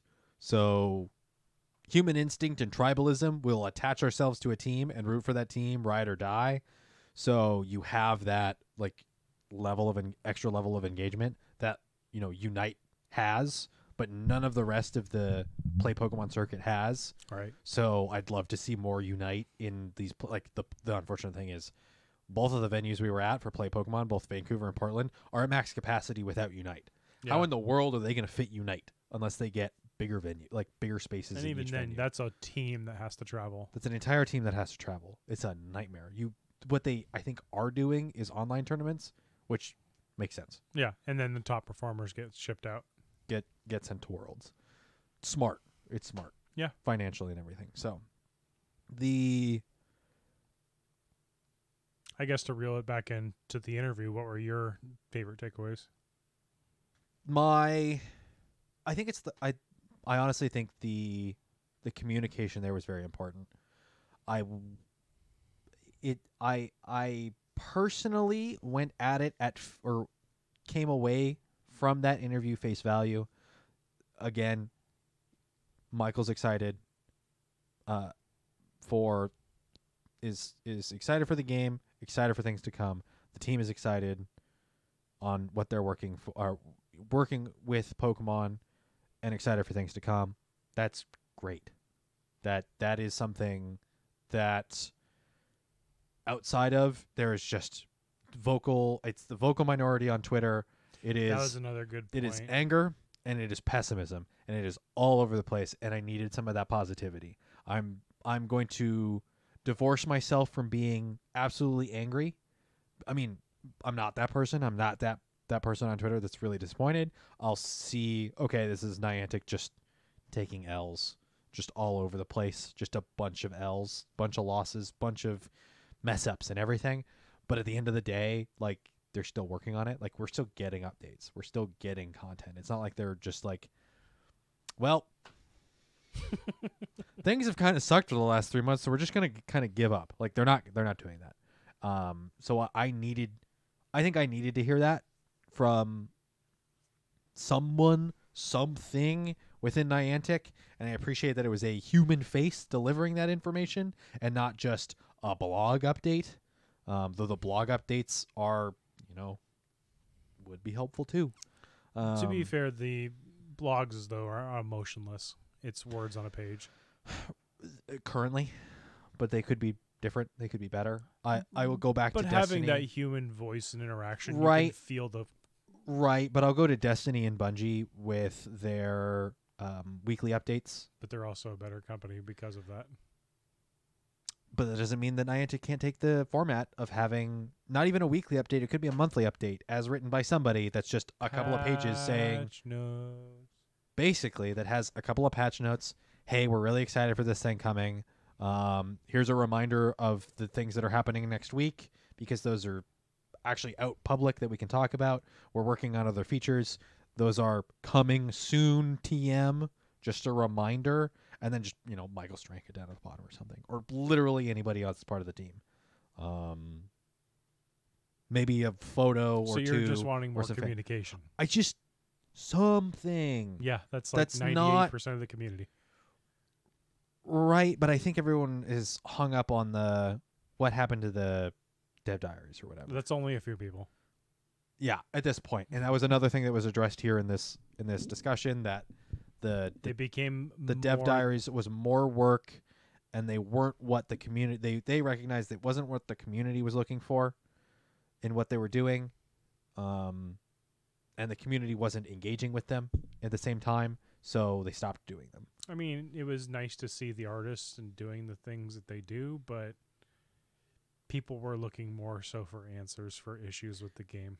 And you're not going to get those there. No. Those that's not the place that you're going to get them. You're going to get them in known patch issues notes. page. Yeah, that's the known issues page. It's the patch notes, etc. So, yeah, it's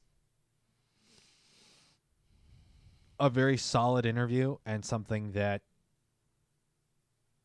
I mean, it's not necessarily in his job description to go out and talk, every 6 months to a year, but it's very refreshing to hear at this point.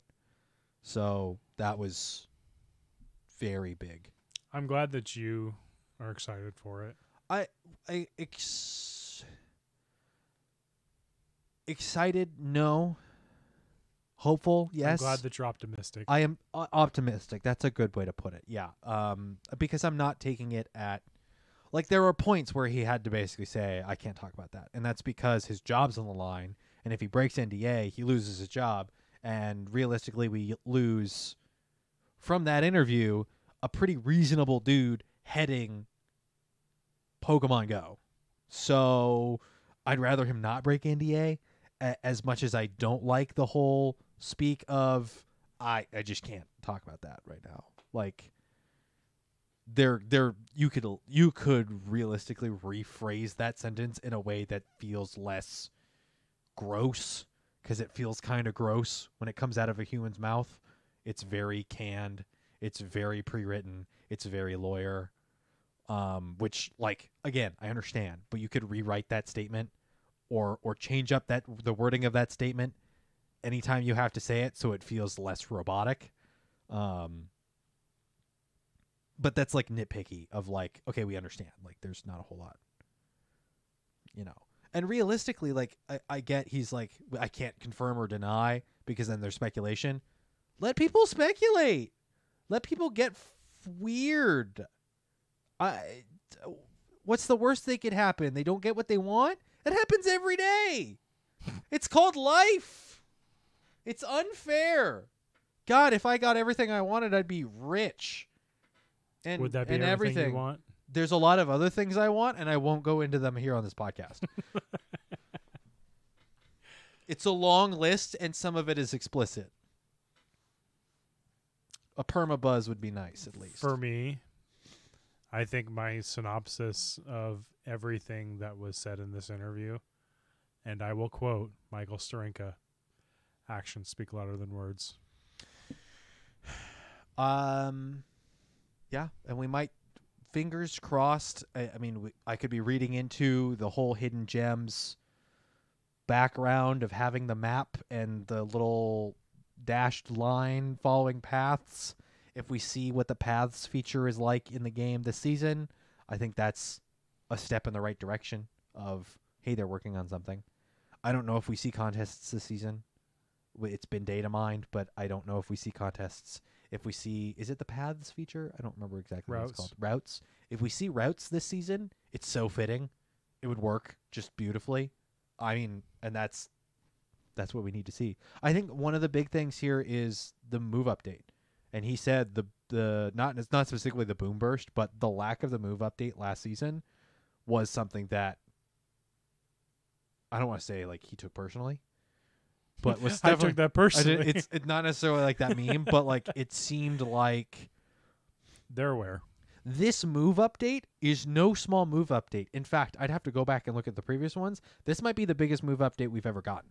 No, it's not. It's not. No. It feels like it's up there. It is up there. Now, as far as overall impact on the meta, maybe a little less.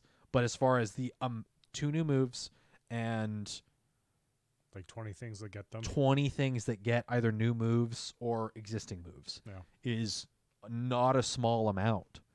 So, you know, That aspect does feel like it was finely tuned. If it took them all last season plus this to do that, I'm fine missing one season of moves. I Just think tell us you're working on it. exactly. It could just be, hey, we're adding a couple, but we're leaving the rest as we're working on balance. Like that's I'm fine with it's that. a single sentence. It's a single sentence. Put it in the seasonal update. That's all I need to know. Like we're all going to be disappointed, but we're all going to say 3 months. Tears of the Kingdom example. 6 years waiting. Yeah. No one's complaining. You just say, hey, we're working on it. Oh, hey, by the way, we're going to delay it a year, but we're working on it. And like afterwards, they're just like, yeah, we had it done a year ago, but we just wanted a bug fix. And it's like, Cool. great. It plays fantastic. I've run into a bug, but like, it plays fantastic. Just say, hey, like they're data mined. Like there's new moves, but we're gonna wait a season. Like with what That's just a single sentence. Steranka said in the interview. The beginning of 2022, PvP wasn't great, performance-wise. It's not great now, but it's better. It's not perfect, but it's better. Yeah, and that's something that, again, like a single sentence is just like, hey, we know. Like a lot of people are gonna be like, I want a whole paragraph. I want an essay written on my desk by 7 p.m. tomorrow. Like, okay, calm down. First of all, they don't owe you anything. We're humans. We're humans. First of all, we're humans. Second of all, they know. Third of all, they don't owe you anything. You're not getting a full essay written by Niantic devs saying, move update Get or whatever. the AI bot to write it. No, don't do that. Do not do that. Don't. How dare you? How dare you? It will be so confidently wrong. You have no idea. Oh, but It will it'll start. be delicious. It'll start talking about poison status, and burns, and held items, and none of that will come into the game because it'll be that wrong, and Maybe. it won't care. No, for the love of all that is holy, don't do that. I think so. Your point of actions speak louder than words. I think this is a step. The move update, PvP The wise, action that this was is taken for the interview is noted.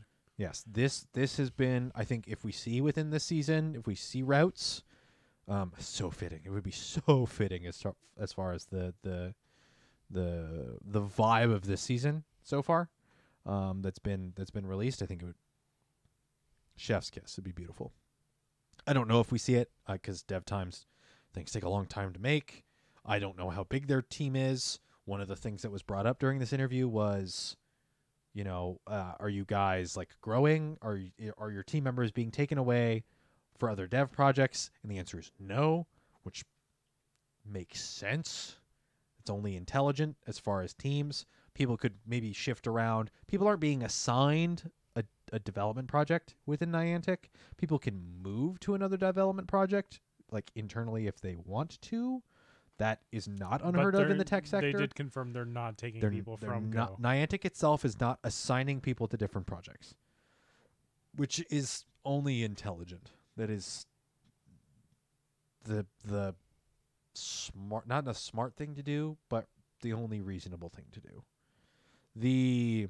They're saying that the question then elaborated to, are they like growing or whatever? And they're like, well, there's the job page. And it's like, all right, a corporate Niantic could be laying people off as we speak. Like, we don't know that, and they won't confirm that. So who knows? Like, that's kind of it's an oddball question to respond with. It's an oddball question with an oddball response of, our job page has listings. So like, obviously we're growing. But like Niantic again could be firing people as we speak, which means you could be hiring, but you could be losing significantly more people over time. They could be doing like what most corporate America is doing now. Hire someone for 6 months and then cut them. That was something they referenced on not the QA, but the community gathering of questions and stuff. Like that team like refreshes or whatever. And I'm like, that sounds like you're hiring temp people. And I don't love that response. Yeah. like I get it. Contractors are like the backbone of like the tech sector, but it's a gross way of doing it from like a labor point of view, and I hate that. So like anti-capitalist Steven just got enraged a bit there. So, because there are good ways to do contracts, and then there's the way most people do contracts, and that's, for as long as they can do it without giving benefits, etc. So I can only hope that that's not the case. But from the phrasing of it, I'm like, that could be really bad, and I'm not happy about it. But like, there's nothing I can do. America. Well, I mean, it's beyond America at this point. It is just capitalist society, and the only way we can really divorce ourselves from it is to burn the whole system down. Or watch it collapse down on itself. One of the two. Well, we could expedite the process with a couple of Molotov cocktails. How do you feel about 2 A's, anarchy and arson? Sorry, extremist Steven's coming out. I gotta hold that in a little bit. Let's not, Pitchforks and torches down. Yeah.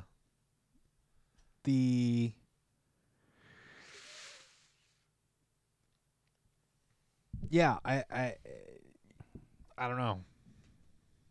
They could have phoned it in and had a PR person. It could have been as simple as leaving the .esports article, with Michael's responses to those questions.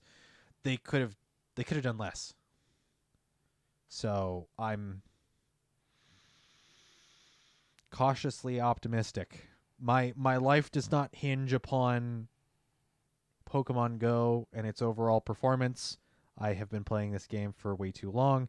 It is now part habit of life. And that was something that was kind of brought up as well, was, when and it wasn't phrased in the way that I would phrase it, which is change is hard. To humans, change is hard. We thrive on consistency. But things can't stay the same forever. And at some point, like the remote raids, having the ability to do as many remote raids as possible, even at $1 per remote raid, we build that into a habit. And then when they say, sorry, you can't have that anymore, we have to break that habit. And that's hard. It's not far off from, I'm no brain surgeon. I'm no neurological expert, but I can't imagine it's too far away from those pleasure centers shooting dopamine into your brain, similar to, addict of it's that same, you're hitting the same thing, you're being able to do the same thing. It's that habit. It's that cycle that allows you do the thing, you get the thing, you enjoy the thing, and then you do the thing, you get the thing, you enjoy the thing again. Right. It's built in. And then when they say, sorry, you can't do that anymore, and you're like, I'm angry because I don't get that same enjoyment. You don't get to enjoy it. Right. So it makes sense. It on a purely human level, it makes sense that's I don't want to say it upsets people, but it hits there. So go, let's do it. Do the thing. Okay. You see this timer. Yes, I do. Do you want to talk Innocent Cup? Just very briefly. Okay, because this is prior to the move update. Innocent Cup is the Silph meta, the final Silph meta of Silph metas. The final individual Silph.gg meta for Silph Arena. Not factions, although I think it is used in factions. So allowed in Innocent Cup for June 1st to June 31st, I believe. Allowed Dragon, Fairy, Flying, Psychic, and Water with Arbok, Swalot, Garbodor, and Dragalge. Those are all allowed. Banned are Ice, Fire, Poison, and Steel types, along with Altaria, Galarian Articuno, Cresselia, Howlucha, Lantern, Mandibuzz, Mantine, Mew, Galarian Moltres, Noctowl, Pelipper, Pidgeot, and Galarian Zapdos along with Shadows. I believe that's Shadows. It is more or less a whitelist. 6 Pokemon from the large collection of Pokemon. PvPoke has its listings up here. Again, this is before the move updates. So, and I don't have, do you have a little graphic pointing to the different places? Nope. Okay, neither do I. Their top 10 here, according to PvPoke, again, take it with a grain of salt because this is Sims, one shield. I think actually it is done multi-shield, but it's a little bit more complex in individual performances rather than team building and taking into consideration, what's it called? Mind games, etc. Oh, baiting. No, before then, of just like having multiple of one type of Pokemon to dissuade the use of another. Okay. Etc. This is more just in battle performance than it is really overall individual. Team comp and mind games, the chess game played before the battles begin. So Jumpluff, Seaking, double or triple legacy Seaking, by the way, because I don't think there's another performing Seaking. Florges, Dedenne, Raichu Alolan, Zapdos, Tropius, Swellow, gross, Azumarill, and Wigglytuff are your top 10. With the move update, it wouldn't surprise me if Emolga jumps up here. A couple of your other fairies might jump up here. I don't know if Togetic with Fairy Wind is going to perform that much better. Your Wigglytuff and your Clefairy are probably going to jump up here a little bit. I think your fairies in general, especially for the limited format. Haxorus might get a little bit better here. If it gets a Community Day move, don't know what the Community Day move is going to be. It's going to be week 2 of June 10th. So not this weekend, but the next weekend. So we'll see. That announcement should be here probably tomorrow. Yep. If we're lucky. On par of the course. Yep. Tomorrow or Thursday. It would not surprise me in the slightest. Or we have to wait for the season to start, so maybe Thursday or Friday. I don't think the update to Whimsicott puts it higher because it already has Grass Knot. I don't know if Seed Bomb is going to be better. It might. A lot of fairies are pretty high. I think maybe Drifblim's already high, but it's Icy Wind Shadow Ball. I don't think Mystic Fire makes a whole heck of a lot of sense unless they swap Shadow Ball for Mystic Fire, but I don't know if that makes sense with Icy Wind already covering the grass and the flying. Goodness gracious. And the dragon. Yeah, I don't think Mystic Fire makes a whole lot of change here. Let me see what else is eligible. Eligible. I think some waters might bump up a little bit. I don't think this turns the meta on its head, but it does spice things up a little bit. I'd have to look at some things. I don't know. What's your thoughts? Dragons are going to be very strong, but you got to watch out for the fairies. It'll be interesting because we haven't heard anything from Silph about the move changes, if anything would be straight out banned or anything. So that tells me that Silph has always been on the up and up of what's coming down the pipeline and making sure it's fair and balanced for everyone. Mm-hmm. If they aren't immediately saying something within 24 hours of this announcement for a move shakeup, I think it's going to... Nothing's banned. Nothing's banned. Nothing's going to pendulum swing. Mm-hmm.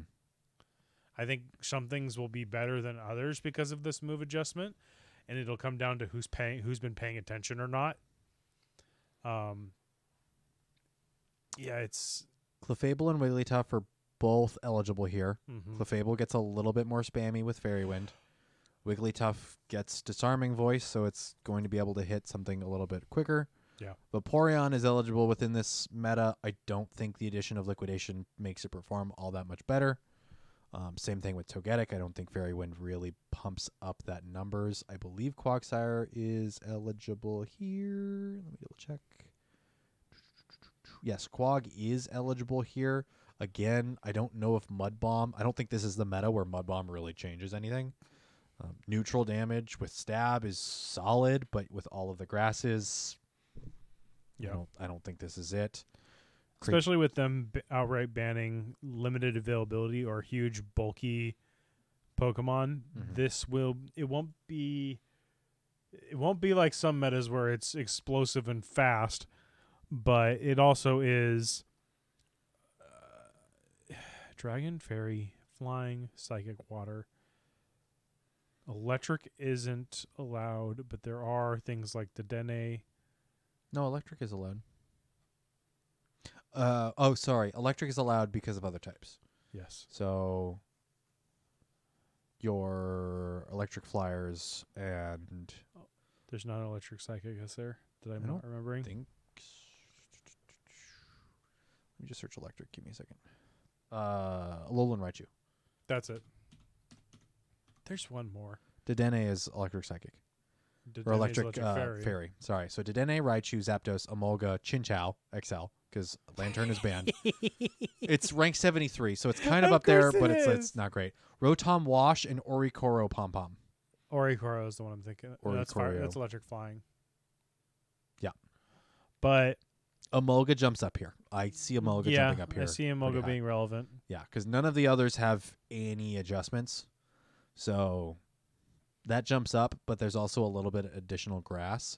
The Probo Pass isn't allowed.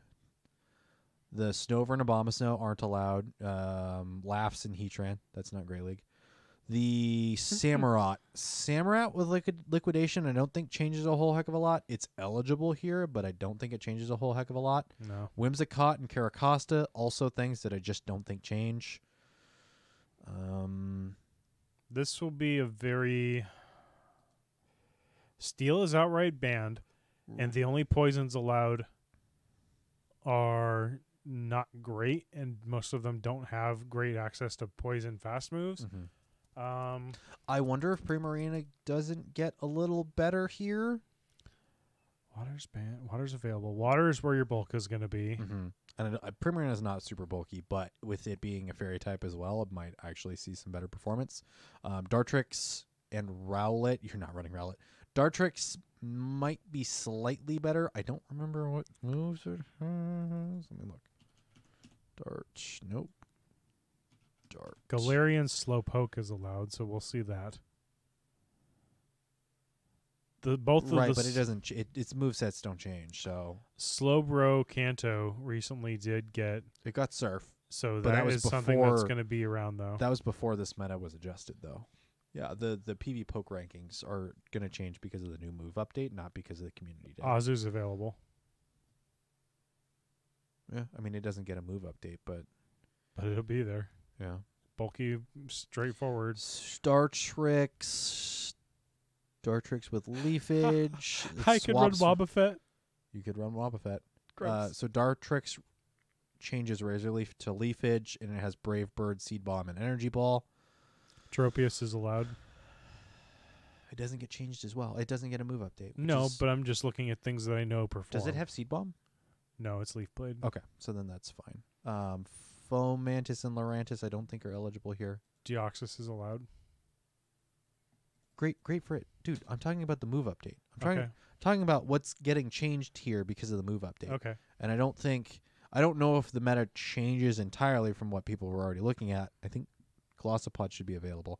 So Glossopod might actually bump up here. But I think let me see if Lurantis is. Nope, I'm misspelling it. LUR? It is not eligible. I think because it's bug. No, it's grass. It's grass bug, isn't it? Mm-hmm. Huh. Which isn't neither of the typing. Fascinating. So, it's the meme where it I know the wrestler with the thumbs up. No, it's the from the video game where the arm bends backwards because they break the bones of the. Is that a wrestler? Yeah. Okay. your big moves, I think it's just Emolga with the move update. I don't think anything else really flips the script here. Because a lot of the big changes here are the ice types, and they're banned. Maybe Quagsire. Maybe, but again, I don't think Mud Bomb changes the meta here. Togetic could get like insanely better, and I could be entirely wrong, but I don't know if it really shoots up here in this really odd meta. So, Since it's the last one, go crazy. yeah, do it. What could go wrong? What It's could go not right? like it's gonna matter afterwards. Exactly, which is a bummer. I haven't looked into Project Zygarde. I don't know if you have. Nope. Okay. I support it. Cool. Do your thing. I'll look into it and report back, because if they're going to continue PvP, that's probably going to have to be one of the wagons we're a wagon. One that of we the hitch. things we hitch on. Yeah, one of the things that we'll have to discuss in the future. So I haven't seen a whole heck of a lot of talk about Project Zygarde on Twitter, which kind of makes sense. But I will need to check out the Discord and report back. So stuff and things and stuff. Movement. Innocent Cup. Go have fun. We'll maybe have an Innocent Cup. I'll host one and I'll tag everyone, since this will be our last cup for Silph Road, We'll do the thing. for Silph Arena. Yes. Come join. I don't want your excuses. All excuses. Let's All go excuses. out with a bang. All excuses paid trip. Thank you, everybody, for joining us for the Battle Science Podcast. Pokemon Go PvP Podcast. We'll split. Banana spit. That's gross. Thank you, everybody, for listening. Are we doing an episode 2 weeks from now? Nope. No? Nope. You don't want... This is the last one? For now. No. Let's do one last one. Where Nope. we go wild in 2 weeks. Yes. I will do one last one in 2 weeks. Okay. Okay. It will be just me. Me, myself, and I'll clone myself for it. I got 2 weeks. I'm not a biologist, but that doesn't mean I can't try. It's me, and me. All right. So that's it for the Battle Science Podcast for this week. He's adamant. I'm gonna dissuade him from it. I'm gonna do one more, because this isn't how I want to go out. So, if it is in fact the last ever episode of the Battle Science Podcast, which I don't think it will be, stop being so negative, community. I see your comments. I hear you. I'm in your walls. Along with the rats. Yay. Shh. We don't talk about the rats. They're very self-conscious. That's why they're in your walls and not on your floors. That's not what happened here. That wasn't a rat. I've had multiple rodents and none of them have been rats. I've had a squirrel and actually no. I've had a squirrel, a bird, and a chipmunk in my house, but I've not had rats. And I've had mice, but they haven't been in my house. One of the reasons I want to move. But none of those were rats. They were not rats. Okay. Yeah. But the reason the rats are in your walls and not on your floors is because they're very self-conscious. They're worried about their body images. Let's not. You know. They need some positivity. They need some, appreciate them. Sorry. Yes. Thank you for listening to this episode of the Battle Science Podcast. I will be back in 2 weeks with a send-off thing, something. Maybe it's only an hour. Maybe it's only 20 minutes. I don't really care. But I want something a little bit different than, not that the conversation we had was negative, but I want better. We should do a tipsy episode. Okay. Who's not against it? I think we got him. Everybody. All right, with that, go to the Discords, the Twitters, play Pokemon. Don't give up. It's not It's not the end of the world, everybody. We're gonna be fine. Just the digital world. No, also not the end of the digital world. That's why we have the Digimon and the Digidestined. They will survive. They will. Bye. I haven't even said you've activated my trap card. I'm interrupting you. And this is why we can't have nice things. Thank you, everybody, for listening, and we'll see you out there on the battlefield.